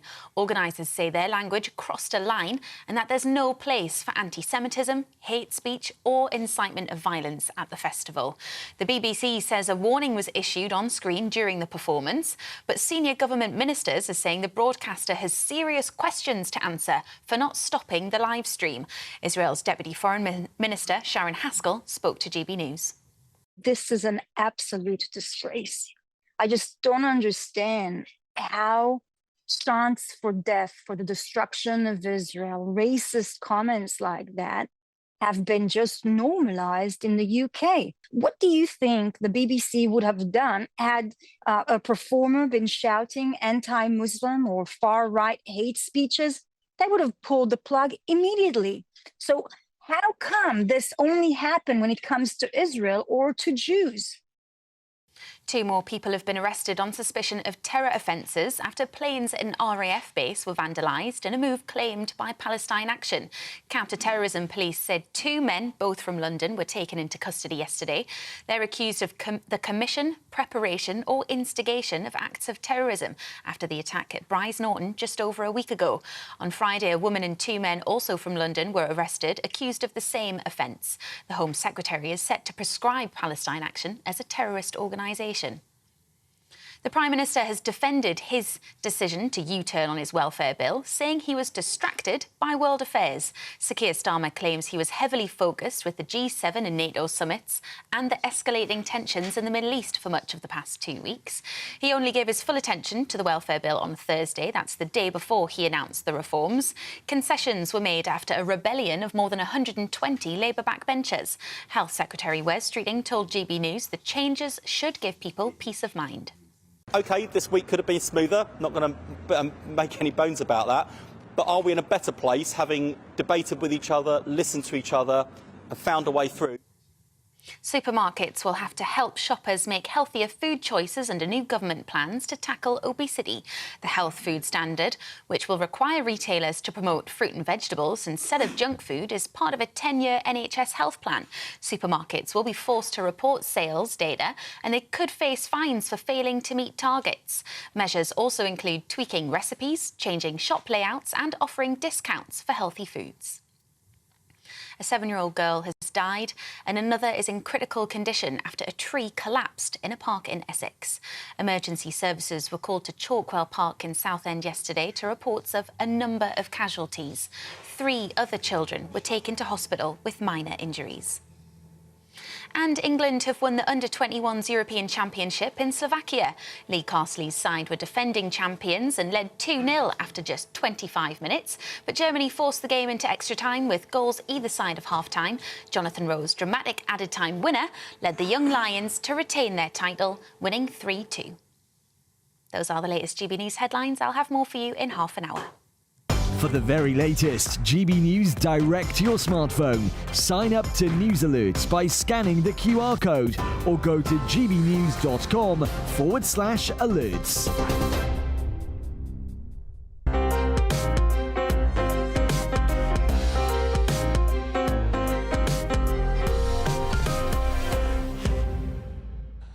Thank you, Bethany. Now, Sir Keir Starmer says he deeply regrets using the phrase island of strangers to describe the impact of mass immigration on the UK, admitting it wasn't right and that he should have looked more carefully at the language. It's the latest in a series of climb downs from our Prime Minister on welfare reforms, the winter fuel payments, the rape gangs inquiry, all softened under pressure. Some Labour MPs, of course, welcome the U-turns. Others say it's too little and too late. The problem, they argue, isn't just the words, it's the values behind them. So was the Prime Minister right to apologise, or is this another sign of a leader caught between political instincts, struggling to define what he stands for? Joining me now is my panel, researcher and campaigner Eve McQuillan, journalist Candice Holdsworth and former Tory MP Alexander Stafford. Alexander, to you first. What do you reckon? What do you make of this? I don't know what's going on, to be honest. How can you apologise to delivering a speech 6 weeks ago and 6 weeks later suddenly change your mind about the words you wrote or you agreed to? It's all very odd. I don't understand. Have you ever read out a speech you didn't agree with? Well, generally... Honestly, come on. Now confess it on Sunday morning. I actually believe you don't have to say the words. No one's forcing you to say certain lines. What I do think it is Keir Starmer wanted to try and come across as tough, as dealing with the small boats crisis, wanted to set out a stall saying we're going to deal with the situation. And here we are 6 weeks later, and he's abjectly failed. Small boat crossings have absolutely exploded. So he's trying to row back quickly from his words. I don't think there's anything wrong with what he said, and I have no idea why he's apologising. And as far as I'm aware, there hasn't been a big public backlash. I think most of the public said, at last, he's listening to our issues, he's understanding the problem. Well, I was there in the briefing room when he gave that speech, and I went with him to Albania on the Thursday. That was the big immigration week when they felt they're going to make some ground, maybe announce a deal, haven't done it yet, for a returns agreement or an offshore processing deal somewhere in the Western Balkans. Albania said no. He was trying to get on the front foot, I think, against the rise of reform and knew what he was trying to do, and it was surprising, the language, but GB News viewers welcomed it. Eve, what's your take on this? So I didn't welcome it. I think it was a pretty horrible thing to say, and I don't appreciate it. But what I think Isn't he right, though, the fact that people's neighbourhoods are changing by mass migration? No. People arrive there, then they don't know who they are. They are strangers to them. What is happening is we're seeing a social breakdown because we've lost our public spaces and our community cohesion. The solution to that is not to blame immigrants and people from ethnic minority backgrounds, but it's instead to look at what brings people together. But I think what you can take from what Starmer has done, and I think he's right to apologise because fundamentally it's not what the Labour Party should stand for, is that this way of doing politics where you focus group it and you add a little bit from reform because you want to kind of shore up this doesn't really work if you want to keep your party together long term, because it's about values and it's about what Labour MPs are prepared to commit to and believe in. And if you don't have a party together, you've got nothing. Candice Holdsworth, are we being a bit unfair on the PM? Because the context is those arson attacks on his family car, on his home, which he's not living in right now, in Islington, although family members are living there. There's a lot going on in the background, attacks on his family. He said that as much in Parliament, and he gave a speech on the Monday after a very difficult weekend. Yeah, it's interesting you point that out, and it's something that I would point out as well.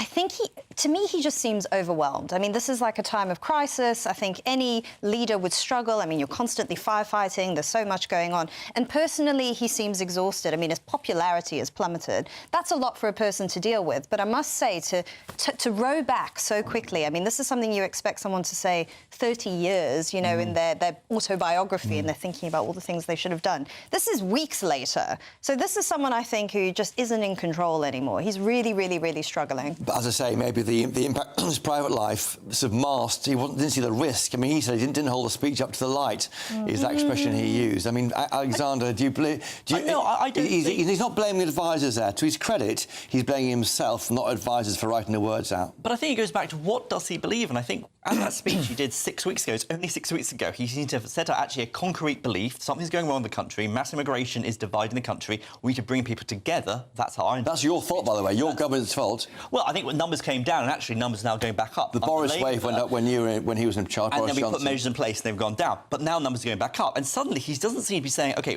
are you saying mass immigration is bad, which he was saying 6 weeks ago, but now he seems to be saying, actually, it's not as bad as I made it out. So what are we to believe? Is mass immigration bad? Is it good? Is it more nuanced? So I don't know actually where he stands on probably the most fundamental issue facing this country over the next decade. Eve, where does he stand? That's not clear, and Alexander's right. He believes in values. He's a Labour guy, but we don't really know what's at the heart of his belief. I mean, I've asked him before, are you Nigel Farage in disguise?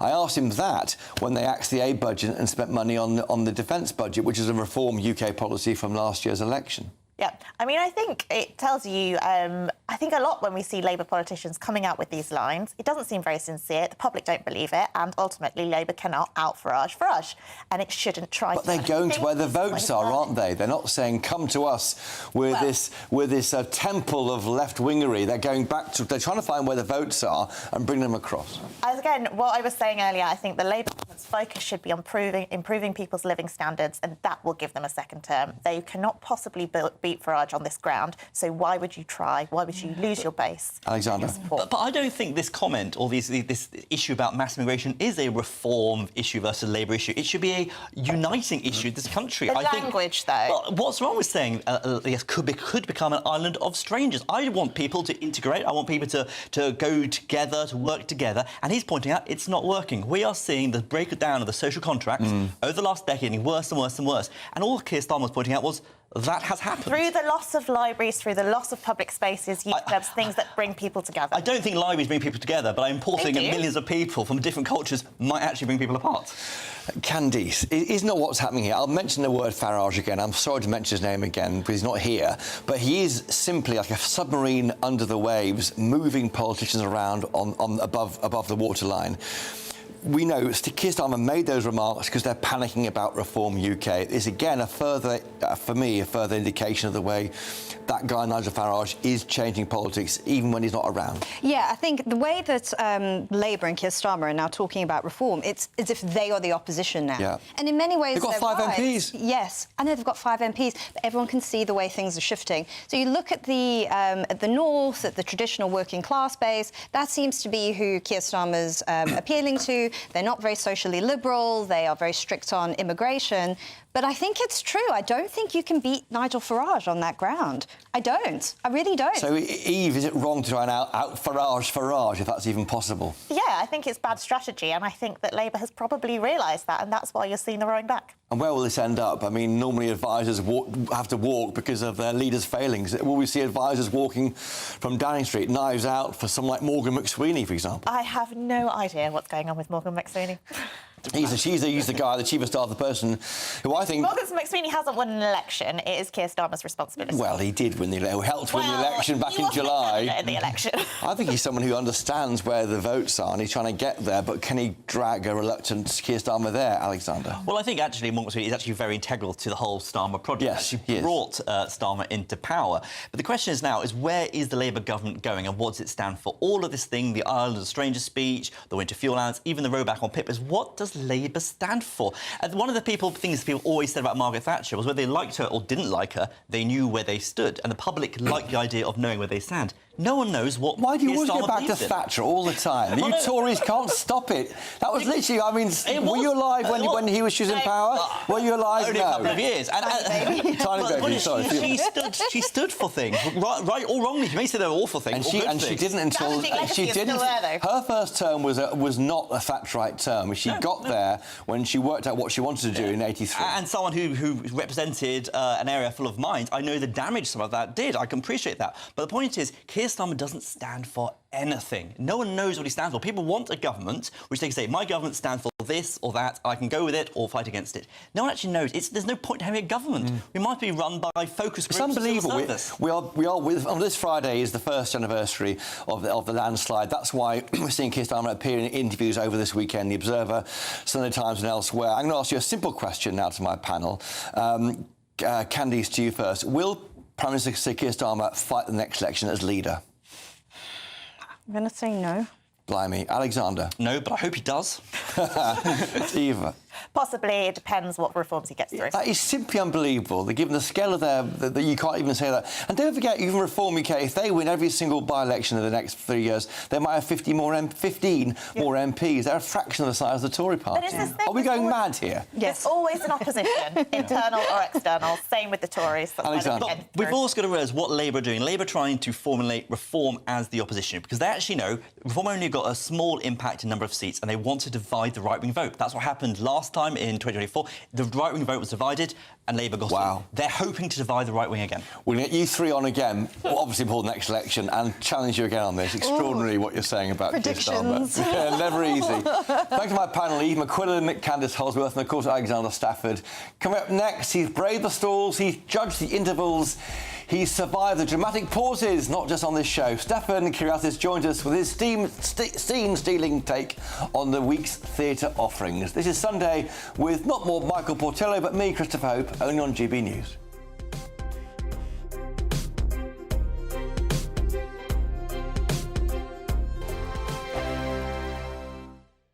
Good Afternoon Britain isn't just about us. The wonderful thing about this programme is it's about everyone watching. It's an interactive programme. Well, there absolutely is something to see here, and we're going to be talking about it more. Whether it's breaking royal news, please bring us up to date, or indeed a particularly punchy speech in the House of Commons. Very, very curious. We bring it to you live, and then we bring you live reaction as well. That's Good Afternoon Britain, weekdays from midday. Only on GB News, the People's Channel, Britain's news channel. GB News Breakfast, every day from 6 a.m. You have a very nice accent, and I always thought but obviously I'm totally wrong. I've learned something already straight away. I mean, we've interviewed together on countless occasions. I thought you would have picked up on my English accent. Oh no, you're just changing it now. You're changing it a bit here. Yeah, I'm just putting it on for you, mate. Well, I'll tell you this, Chesney. I think it's amazing that we're talking about a tour next March for a man like you, and that shows you the extent to which you have to be organised to do these things. I thought like you're advertising this for this month or next month. Why the need to go so early? Oh no, it's just to give people plenty of advance notice. You know, these days life comes up very fast, doesn't it? So I'm always touring, Eamon. I've actually got some headline shows coming up next week. I'm in Cardiff and Southampton, but we've just announced this headline tour for next year. So I thought I'd get it out there and let people know in advance. You know. Good. And Chesney, just looking at your Instagram now, I mean, you've got a sense of humour, haven't you? Because you've been putting videos out there saying people think I'm a one-hit wonder, but let me tell you, there'll be a lot more songs than just the one that you're most famous for. Yes. Contrary to popular belief, there are other songs. So looking forward, I've got a new album out right now, Ellie, and it's all been very, very well received. I'm so honoured and grateful for that. And so, yeah, I'll be performing some of this new album out on the road soon. You guys should come. GB News, the People's Channel. He's not just a presenter, he's an award-winning television icon. a household name for decades, from GMTV to This Morning, and now waking up Britain on GB News Breakfast. Join Eamon Holmes, TV royalty and multiple Trick Award winner, as we bring you the news that matters. This isn't just breakfast TV, this is GB News Breakfast. Every morning from 6 a.m. on GB News. He's not just a presenter, he's an award-winning television icon. A household name for decades, from GMTV to This Morning, and now waking up Britain on GB News Breakfast. Join Eamon Holmes, TV royalty and multiple Trick Award winner, as we bring you the news that matters. This isn't just breakfast TV, this is GB News Breakfast. Every morning from 6 a.m. on GB News.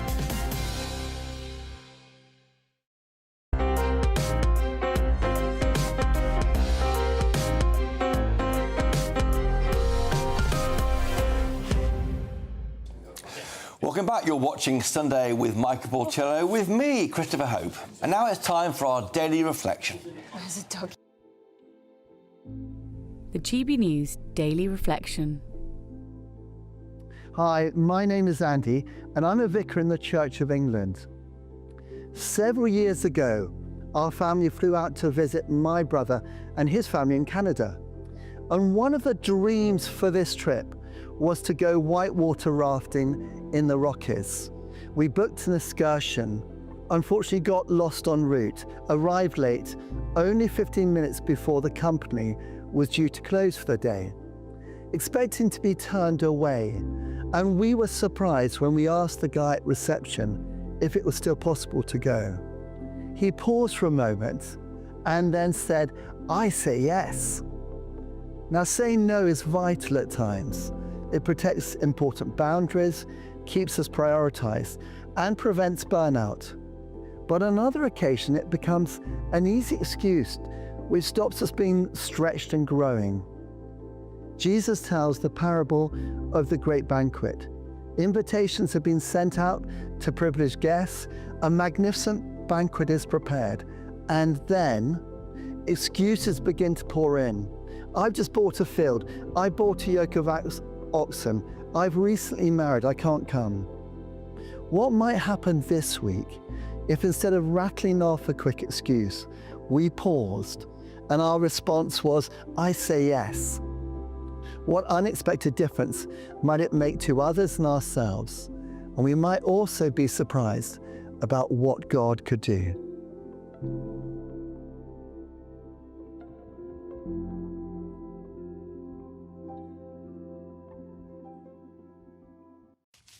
Welcome back to Sunday with Michael Portillo with me, Christopher Hope. Now, from standing ovations to silent exits, Stefan Kyriasis has been there all those shows over many, many years on the theatre trail. He's been on the trail all week. He joins me now with his verdict on what's worth a ticket. Stefan, welcome to many, the show. many years. Many years. What's on your radar? We've got three good things. First of all, we're going to do Stereophonic, which is the most nominated show in Tony history, not the most winning show in Tony history. There's a band called Stereophonics. My wife is Stereophonic in the singular. What is it? It's basically, apparently, allegedly not, but really actually about Fleetwood Mac and the making of Rumours, their 1977 album. So this is an incredible, immersive, over 3 hours, which can be a bit daunting, but it flew by for me.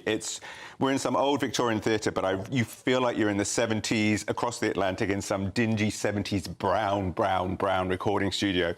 We've got a little clip here, just to give you a little bit of a flavour of the show.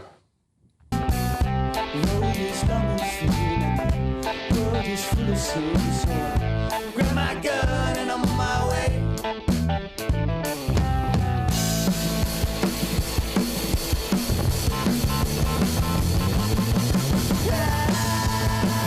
I'll see you when I get there. I'm gonna see you when I get there. I'll see you when I get there. I'm gonna see you when I get there. So that looks amazing, but let's be quite clear, it hasn't got the music of Fleetwood Mac in it. So it's Arcade Fire's Dave Butler. So he's doing the music. Oh, sorry, Will Butler. It's more, you get snippets of music, a couple of full songs, but it's the recording process. So you get stops and starts over and over and over. And basically, you've got the kind of Christine McVie, Lindsey Buckingham dynamic and Stevie Nicks, and they're the three that do all the singing. Can I just say, all of them sing, play all the instruments, do the drumming, play the bass, play everything, and then you've got 2 sound engineers. All their relationships are falling apart. There's drugs. There's a bag of drugs, literally comedy size. And it follows them across a year, but with that static set. So you are so immersed, and it's magnificent. 3 hours, though. How many breaks for older readers? Older Only one. Watchers? Honestly, it flew. I have been in shows half the length, which dragged. This is incredibly immersive. I would have given it a roaring 5 stars if it wasn't quite so obviously lifting from somebody's story. If it was an original origin story about that period, it would be one of the best things I've ever seen. It's still magnificent theatre. Can't recommend it highly enough. Genuinely, even for the length of time. Just, you know, don't have a drink beforehand. And just where's it on again? This one is on at the Duke of York's until September the 13th. It is superb. And tickets cost how much? Quite a lot. Old tickets will always go up to pushing 200 for most theatre now. A lot of money for a night out. But there's always offers going on. You can always find offers, and most theatres release tickets for cheaper prices on the day or on the week. So there's always a way in London. Okay. There's always a way. We're not doing that narrative. There is a way to get to the theatre. Good. And then from that, we're going to flip to something. There's been a lot of ancient Greece in the theatre recently. We've had everything from kind of Oedipus, Medea, Electra, all these sorts of things. It's a buzz period at the moment. This time we're going into Hercules, Disney cartoon, 1997. One of my favourites, because the music and the lyrics are incredibly witty. Not well known, is it, though, Hercules? No, it's one of their lesser hits. So this is not a gamble, but this isn't a surefire one like Frozen. It's replacing Frozen, Theatre Royal Drury Lane. Immense theatre, so you've got to fill that theatre. I went to press night. Again, we got a little clip here just to get you excited.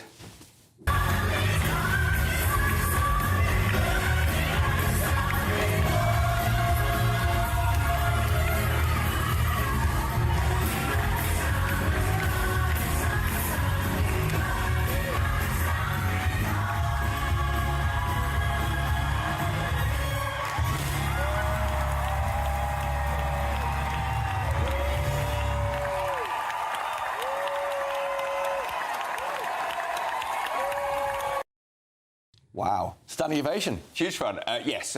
There are pretty much always standing ovations on a press night. I've been to a few press nights where there was half an ovation, not quite, and then you know you're in real trouble. Okay, right. So this one was packed with all the fans, filled with America. I saw, like, big heads of Disney there. So this is obviously a big project with them. Tried out in Germany, now it's come here, so it's not been on Broadway yet. Huge fun. I love Alan Menken's music. David Zippel's lyrics are very, very witty on all the original source songs from the cartoon. Fantastic. There's about another 5 or 6 new songs. Not fantastic, which is a little bit, they drag a bit, which is a real shame. And it's just, it kind of looks amazing, but it also looks a bit like a supper show in Vegas. Yes. So having had Frozen there, which was spectacular. The special effects were state of the art. We've got things like Stranger Things, the Harry Potter Cursed Child. You can do phenomenal things, but we have no Pegasus. We have the 2 demon sidekicks turned into humans. So the risk here is Frozen had a built-in audience from its success in the movies. Harry Potter goes without saying. Hercules hasn't got that. No, it does not. So most of the critics, we've been sort of unusually of an accord. It's fantastic for under 10s. It's so much fun. It's silly. It's basically colourful panto. But Disney has always operated incredibly well on both levels. Yes. For adults, there's not so much there. Not a parent gags. So I enjoyed, but I wanted so much more from it. So for me, that was a little bit of a That one's on. Ticket costs again? Oh, that one's expensive. That one's up to at least 200 on that one. Each. Yeah. Family of 5, £1,000. That's what I know it's a big issue. I've got to say it though. A lot of money for our viewers. It is a lot of money, and I understand why with Frozen people would be willing to do that. You can buy the costumes, you can do whatever. This one, I'm not so sure. However, it's already extended till March 2026. Okay, good. So things are clearly going quite well for that. And then a complete change of pace, and with all the incredible kind of bombast going on, what I've got now is something called Intimate Apparel on at the teeny tiny Donmar Theatre, complete opposite of everything we've seen. It's about the making of underwear, but set in 1905, and it's by Lynn Nottage, and she's won the Pulitzer Prize twice for drama, only woman to ever do it. And this is based on her great-great-grandmother, who was a young black woman that moved from the impoverished South to New York to make her own life as a seamstress. And so she sews all these incredible beautiful undergarments for very wealthy people. She has a dream of opening her own beauty parlour where people like her can be treated in the same way. And then we have this incredibly beautiful love story where she's writing letters backwards and forwards to a guy that's labouring on the Panama Canal. It's all really beautiful until... About 3 times in the show, she mentions she's got 15 years of savings stitched into her duvet. And the whole time I'm like, shh! Stop saying that. You're kind of thinking, oh, and something does happen. There's also incredible use of all the fabrics. She has this flirtation with a Hasidic Jewish fabric seller. Who's that on screen now? So that is Mame. She's the prostitute, I guess. The main girl is the one there in the centre. She's played by Samira Wiley, big American star. This is the rich lady, and it's all women that are all trapped and lonely in their own lives, trying to make their most. They're all linked through threads. But also, I would say the men are victims. This is the Jewish guy that she falls for, and their unspoken, unexpressed love affair. I cried. So for me, that was the highlight of the week. It's not the big, crazy bells and whistles show, but that one for me was a beautiful, beautiful piece of theatre. Donmar tickets are nowhere near as expensive. Okay, good. So they come in well under 100 most of the time. And your close-up lead performance, she's Emmy Award-winning. She was in the prison series, I can't remember, Orange is the Only Black or Black is the Only Orange, the prison show. She's hugely acclaimed American actress. She's remarkable. She's vulnerable and broken, but defiant, resilient, and in the end, the whole show resets. And seeing these things live stays with you for longer, doesn't it? That's why you go for live shows, right? It does. And also, I love the sort of intimate shows. I actually like the smaller shows, cheaper tickets, more intimate venues. You just have to take a bit more of a gamble, whereas the big kind of behemoths, you sort of know what you're going to get, so you're like, it's a big night out. It costs more, but it has more of an impact on your life, maybe. Well, the cheaper ones generally have more of an impact for me. I like the smaller and more intimate things. Stefan, it's great to see you. Not with your dog this week, but... No, he's out the back. He's out the back. OK, we'll see him later. Look, thanks so much. Thank you. Up next, we've got all the latest from this year's Glastonbury Festival. Not just Kneecap and Bob Vylan, but first, here's your news headlines with Bethany Elsey.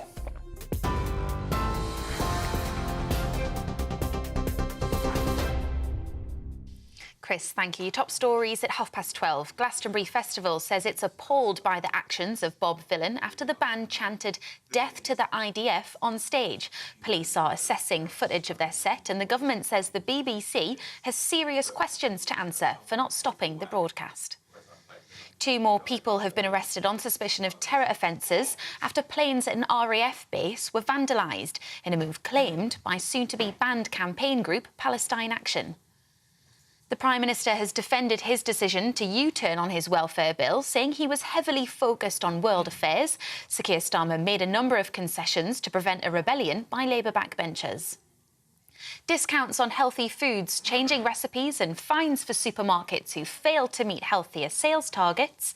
These are just some of the new measures the government will introduce to tackle obesity as part of their 10-year NHS plan. You're up to date. I'll have more for you in half an hour. For the very latest GB News direct to your smartphone, sign up to News Alerts by scanning the QR code or go to gbnews.com/alerts.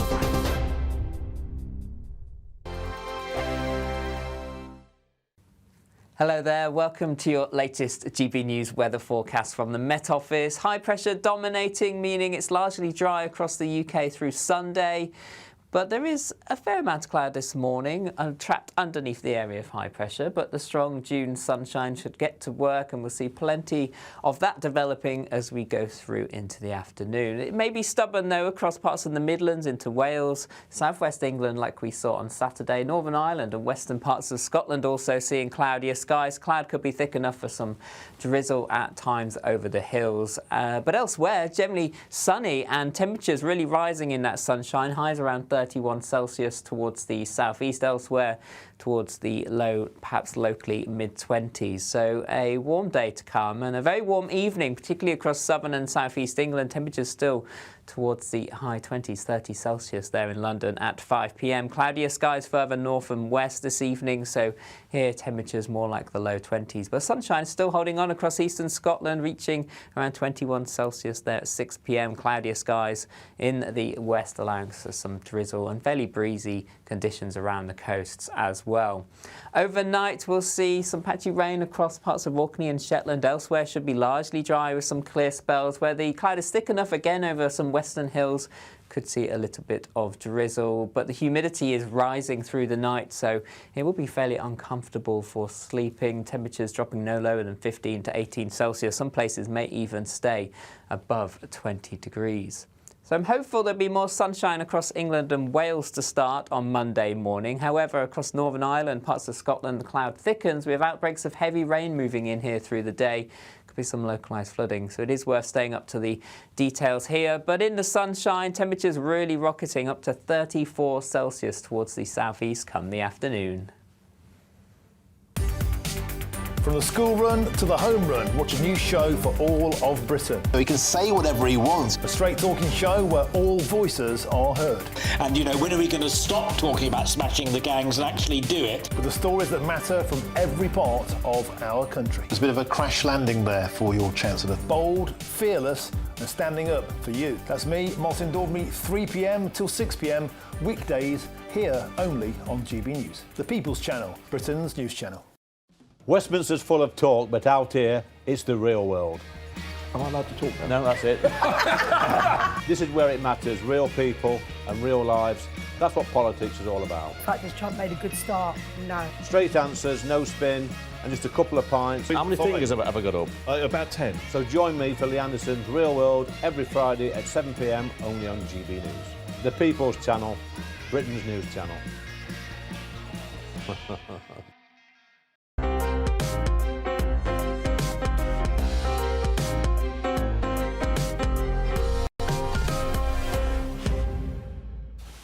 Welcome back to Sunday with Michael Portillo, with me, Christopher Hope. Now it's Glastonbury weekend, and as ever, Worthy Farm is serving up sunshine, surprises, and a stellar lineup across its legendary stages. The Pyramid stage kicked off with Kaiser Chiefs and Brandy Carlisle, with performances from Ray, who was brilliant, I thought, John Fogerty, and The Script. Here to bring us the best of the latest music news from the festival is industry veteran Nick Stewart. Nick, welcome to Sunday with Michael Portillo. Great to see you.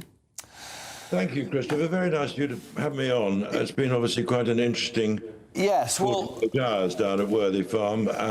What's your take on the row about Kneecap and Bob Villan with these political remarks that the BBC get caught up in? I think, speaking frankly, I think the Evises have made a bit of an error in having certainly Bob Villan on. We all knew Kneecap were going to perform. I thought the Bob Villan thing, as much as I've seen it, was completely unacceptable. You're standing on a stage yelling, you know, death, death to the IVF is not something I believe that a festival like Glastonbury should be supporting, engaging, or being involved in. And it's going to cause, I think, reactions to come, because obviously the Avon and Somerset police are now looking at it. I think it's cast a bit of a pall on what's been an extremely interesting musical festival, and I would hate to see that these two acts, you know, dominating it. There's been so much of the good music. But before we move on to the good music, is it the BBC's fault for broadcasting it? I mean, or should the Evises force acts to say they won't get involved in politics when they go on stage? Because the BBC did amplify it on the iPlayer, didn't they? Well, you know, the Evises have put out a statement saying we're appalled by the statements made from the Westholt stage by Bob Villan yesterday. Their chants very much crossed a line, and there's no place at Glastonbury for anti-Semitism, hate speech, or incitement to violence, which is pretty obvious stuff, because quite honestly, you know, in this country we believe in free speech, but there is a limit. There has to be a limit, and that's what they come up against. Perhaps next time they will say you can't use abusive language on the stage. It's deeply offensive.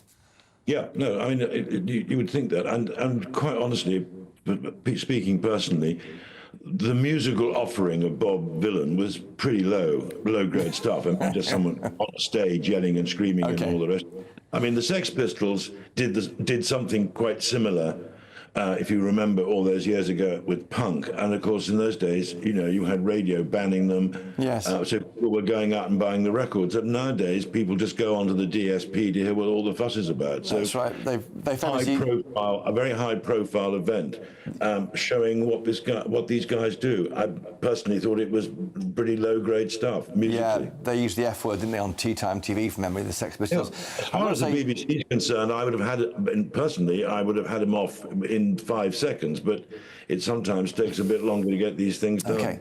Before we move on, I'll just read out a quick statement here. Glastonbury Festival has said it's appalled by the statements made by Bobby Villan of punk duo Bob Villan during their set on Saturday. A post on Instagram has said this: as a festival, we stand against all forms of war and terrorism.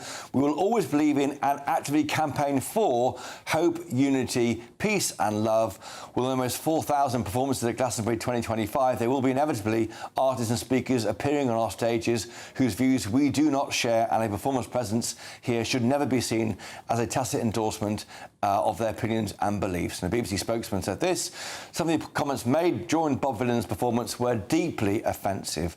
During this live stream on iPlayer, which reflected what was happening on stage, a warning was issued on screen about the very strong and discriminatory language. We have no plans to make the performance available on demand. Right, moving on to the actual music today. What should we be looking out for on our feeds today, Nick, from Worthy Farm? Christopher, you picked out some good stuff when you introduced this, actually. I mean, you talked about Ray, you talked about John Fogerty. Alanis Morissette, by the way, on Friday night was just fantastic. Yes. I don't know where she's been, but that was a blindingly good set. Lewis Capaldi made a very emotional comeback. So there have been some great musical highlights, and he did well, by the way. He finished the song this time round, which he was unable to finish last time round because of his medical problems. Lovely to see him back. I thought he did really well. Biffy Clyro were excellent. Today, we start off, well, don't start off, but Rod Stewart's on. He's been in the centre of attention for talking about Nigel Farage. But he's going to do an hour and a half in what they call the Legend Tea Time set, and he will have a lot of hits from all kinds of stuff there. I'm looking forward to seeing him. He's a consummate performer, and his catalogue is full of some of the best songs in the rock and roll era. So I'm looking forward to seeing that. Tonight, we get Nile Rodgers and Chic. Nile Rodgers, of course, was a member of Chic originally. He's on at 6 o'clock till 7 o'clock. Then Noah Khan comes on, and at the end of the night, you've got a sort of interesting quartet of people doing battle with one another, if you get my meaning. Olivia Rodrigo is on the main stage. Then the Prodigy are back. Yes. Fire starting. I hope. See what that looks like. And then the great Roy Harper is in the acoustic tent, the great English folk singer, and that will be a serious treat. And one of Britain's best Americana rock acts, Bears Den, are playing. So you're going to have to scoot around a bit if you're there to catch all of them. But personally, if I was there, I'd be going to see Roy Harper, who is one of my heroes. The afternoon, I hope, gets away without too much more controversy, focuses on the music, because it has been... initially, I thought when I looked at the lineup, Christopher, there's a few acts here, and you know, what are they all household names? Actually, acts like Annie DeFranco, Sophie B. Hawkins, you know, people who had hits quite a while ago, have come back and performed very well. Scissor Sisters did a great set. Yes, but the set I would like to have seen, and I urge anyone to watch it on the iPlayer or whatever, was Self-Esteem, which I thought was absolutely brilliant. Yeah, I thought Neil Young was good last night. I was watching him, of course. He was very good.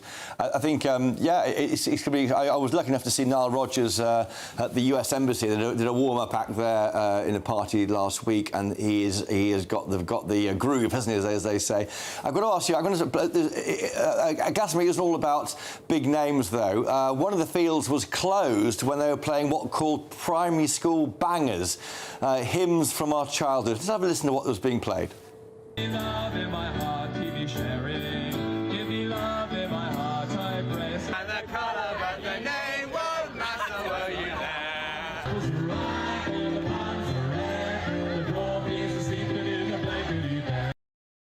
there? A reminder there, Nick, that Glastonbury is a lot of fun, and you do come across these random things, and it does feel you're tied together by music, doesn't it? Yes, it's rather. It was lovely. That I saw the man who was presenting it. I think his name is James Partridge. I think, but I may. And he was going off to do it. I thought it was a lovely thing, and there are actually quite a lot of children there, and certainly quite a lot of people who would have remembered singing those songs in school assemblies. So, yes, it was a lovely idea, and it's such a shame that the wide aspect of all musical cultures, and I mean, I'll give you another one. 50 years ago, one of the great reggae records, Burning Marcus Garvey by Burning Spear, was released. He was back this year. It was a nice touch to have him there, 50 years of that great record. So the musical spectrum across all blues, jazz, folk, reggae, everything is there. And there's been a lot of very good stuff. It's a shame that for a lot of people, I suspect this Glastonbury will be remembered for two acts who, in my opinion, slightly crossed the line. But hey, that's just my opinion. I know, and it's worth going to Glastonbury if you can get along. I've been once with my daughter, and it's just an amazing experience. It's an immersive experience, and it is actually positive. I think some of the attention-seeking behaviour from the stage is ridiculous, offensive, shouldn't happen, but that's not the whole bang, is it? That's well put. There's some great stuff there. I was talking to somebody, a young lady earlier, who had been as a child and then been going quite regularly, and she talked about what it was like to go to a live venue. We talked about various venues around the world. She mentioned Red Rocks, actually. Going to a wonderful concert in the outdoors, amongst a huge crowd of people. I mean, just to put it in perspective, the crowd at Glastonbury this year is the population of Swindon. Right? It's a huge number of people there. And there is something very moving and uplifting being in a large crowd, hearing songs that you love. Some you may know, some you may not. If you do know them, you're immediately carried along by singing those songs. And Nick, Harvest Moon, but last night was being... It was amazing, Harvest Moon. That was by last night, Neil Young. But just to say finally, do these artists make money on this? I'm not sure they do. I think some of them have to subsidise the money, the fee they're getting from the organisers in order to get the show they want. But they know that it will generate probably music sales going forward. I can tell you that the 1975 who headlined on Friday night to quite a mixed reaction. They spent a lot of money of their own on preparing that stage, as in fact did Ray, who gave a very good interview with Joe Wiley and talked about, what she had done to make sure it was a great show. I'm not able to give you the P&Ls of what goes on at Glastonbury, Christopher, but I think you may have suggested correctly that there's, the artists perform, they do get paid. What? I don't know.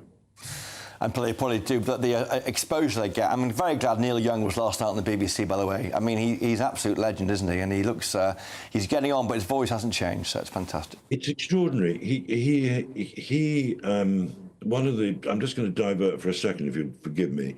On Friday, Bruce Springsteen re-released 7 albums which had been tucked away in the vaults, and most of it is fantastic, by the way. Neil Young has been doing lots and lots of reissues of his catalogue and stuff that he's squirreled away.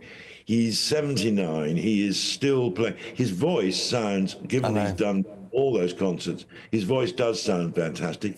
And he's one of those artists that sounds great in the open air. So he's playing BST in a couple of weeks' time in Hyde Park. Okay. And I'll be there for that. Look, thank you so much, Nick Stewart, with your summary there of Glastonbury, and try and look for the positives, I think, in what was an incredible music festival. Thank you for joining us again on Sunday with Michael Portillo. Thank you. Now, time for the Great British Giveaway, and here's your chance to win £54,321, 54321, our biggest cash prize to date. And all of that is tax-free. Could be yours if you call in to win. Here's Hedy Sparks with all of those details. This is your chance to enjoy luxury this summer. It's our biggest cash prize to date, an incredible £54,321 in tax-free cash has to be won. What would you do with that? With all of that cash, you could just chill out, treat yourself and indulge in the finer things in life, somewhere like here, Downhall Hotel and Spa. You really could win the cash giveaway of the summer. Go on, treat yourself. For another chance to win £54,321 cash, text cash to 63225. One entry costs £2.50 plus one standard network rate message. Or text bonus to 63225. 5 entries cost £5 plus one standard network rate message. Go to gbnews.com/win. Entries start at £2.50. Call 0903 686 3232. Calls cost £2.50 plus your network access charge. Or post your name and number to GB14 PO Box 8690 Derby DE1 9TT. UK only. Entrance must be 18 or over. Lines close at 4 p.m. on the 1st of August. Please check the closing time if listening or watching on demand. Good luck.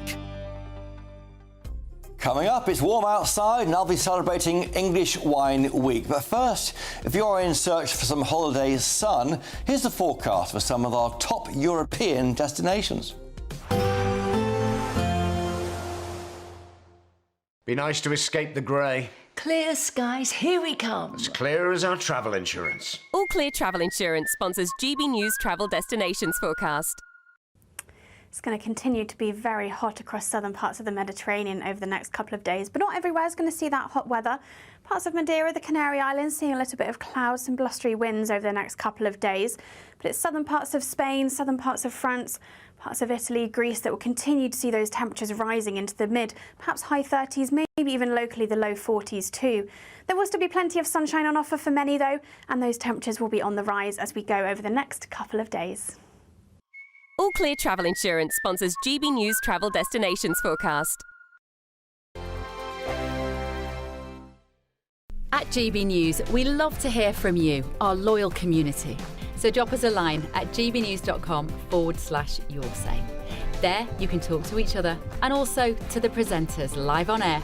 gbnews.com/yoursay, because GB News is your channel, Britain's news channel.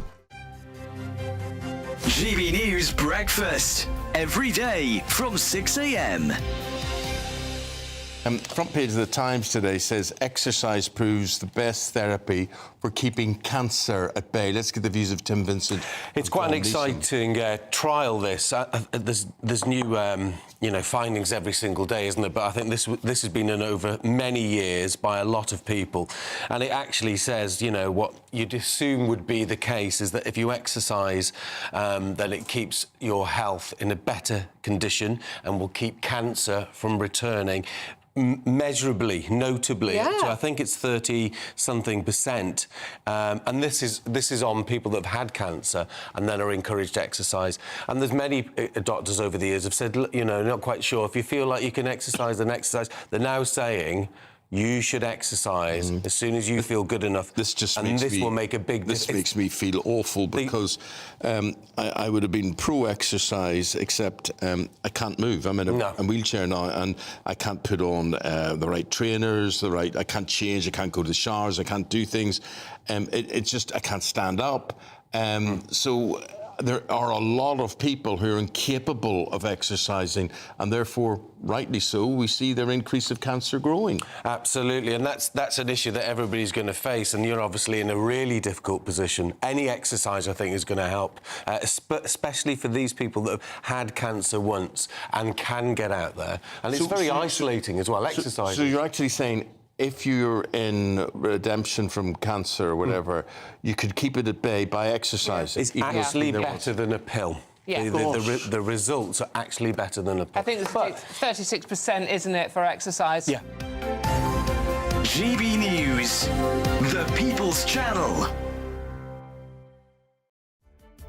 What is the state of our economy? What is the state of our National Health Service? What is the state of our schools? What on earth is going on? Understanding Britain means understanding the state we are in. This is State of the Nation with me, Matt Goodwin, Wednesdays, Thursdays and Fridays from 8 p.m. on GB News. Join me, Nana Akweer, for an informative, interactive news programme with a difference. It's fun.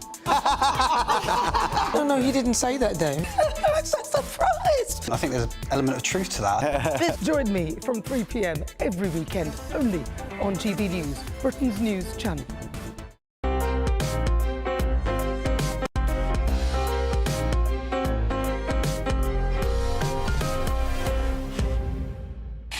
Welcome back to Sunday with Michael Portillo. I'm Christopher Hope, not Michael Portillo, of course. Now, it's English Wine Week, and with me now is Angus Crowther from Tuffin Hall Vineyard.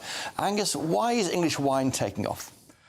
English wine is now taken very seriously. Maybe 20 years ago it perhaps wasn't, but with the warmth, with the climate, we're now able to ripen our grapes, and we're producing some fantastic wine that is now winning awards. And some good brands for us. What should we look at? Some good brands, yeah. I mean, Tuffin Hall, obviously, and we're open today celebrating English Wine Week, but I think our pinnacles, obviously, people like Nye Timber. We specialise in still wines. We do have some sparkling, but Essex seems to be the centre of still wine. Listen, Angus, it's been very, very brief to have you on, but we know about English Wine Week. It's great to have you on. Thank you to all my guests today. Up next on GB News is The Weekend with Dawn Neeson. Dawn, what's come up on your show? Yeah, I've got I can't believe you got wine. You didn't ask me to sit over there with you. Any case, we've got a cracking show coming up for you. You don't want to go too far at all. We're obviously travelling around. We're going to Glastonbury, the place where irony goes to die. We're also going to Britain's worst seaside resort to find out exactly what is happening there. And we're also got a good exclusive on Nigel Farage. You don't want to miss that one. All of that coming up right after this weather. We'll see you soon.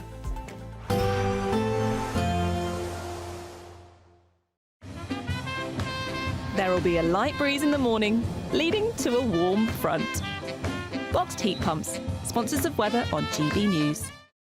Hello there, welcome to your latest GB News weather forecast from the Met Office. High pressure holding on for many of us, though we will see weather fronts bringing some heavy rain across the northwest over the next 24 hours or so. We can see that nicely on the pressure pattern. High pressure largely keeping it settled, but this area of low pressure will bring heavy rain to parts of Northern Ireland and western Scotland. So it's not a sunny picture everywhere, though a fairly warm evening across much of the UK. Cloud thick enough for some drizzle at times across some western hills, but overnight it largely stays dry and clear. Some showers across the Western Isles reaching the Highlands later on, and temperatures as the humidity rises through the night not dropping much below 15 to 18 Celsius. Some parts of eastern England perhaps staying above 20 degrees. Monday morning should be a fairly sunny start across much of England and Wales. However, into Scotland those weather fronts are starting to move in, so showery outbreaks of rain across Orkney, Shetland, across into the Highlands as well. Some of this could be heavy at times, but somewhat brighter skies across Aberdeenshire. Northern Ireland seeing the risk of some heavy rain starting to move in, but much of England and Wales will be sunny. Just some cloud across the far west of Wales there, and temperatures already rising above 20 Celsius. This heavy rain will continue to push into Northern Ireland, western parts of Scotland through the morning and into the afternoon. There could be the risk of some localised surface flooding, so do stay tuned to the forecast for this. Elsewhere, a sunny day to come could trigger one or two heavy showers as those temperatures really rise into the afternoon. 34 Celsius is possible. Strong UV levels, so it will feel hot towards the southeast. Elsewhere, temperatures generally the mid-20s. Through the evening time, the rain continues to push north and eastwards across Northern Ireland, across the rest of Scotland into northern England as well. Should remain dry elsewhere. And over the next few days, another hot day in the southeast on Tuesday. Temperatures then start to fall back nearer to average. See you soon. Expect a warm front, moving from the kitchen right through to the rest of the house. Boxed boilers, sponsors of weather on GB News. £54,321 cash could be yours. Cash that you could spend however you like. It's like having an extra £1,000 each week for a whole year to play with. Someone is guaranteed to win this amazing amount of cash, so make sure that someone could be you. For another chance to win £54,321 cash, text cash to 63225. One entry costs £2.50 plus one standard network rate message, or text bonus to 63225. 63225. 5 entries cost £5 plus 1 standard network rate message. Go to gbnews.com/win. Entries start at £2.50. Call 0903 686 3232. Calls cost £2.50 plus your network access charge. Or post your name and number to GB14 PO Box 8690 Derby DE1 9TT. UK only. Entrance must be 18 or over. Lines close at 4 p.m. on the 1st of August. Please check the closing time if listening or watching on demand. In the GB newsroom, we bring you the news as it happens. With our team of dedicated journalists across the UK, we're ready to keep you up to date with what's happening every half an hour, every single day. Bulletins here on GB News, the People's Channel, Britain's news channel.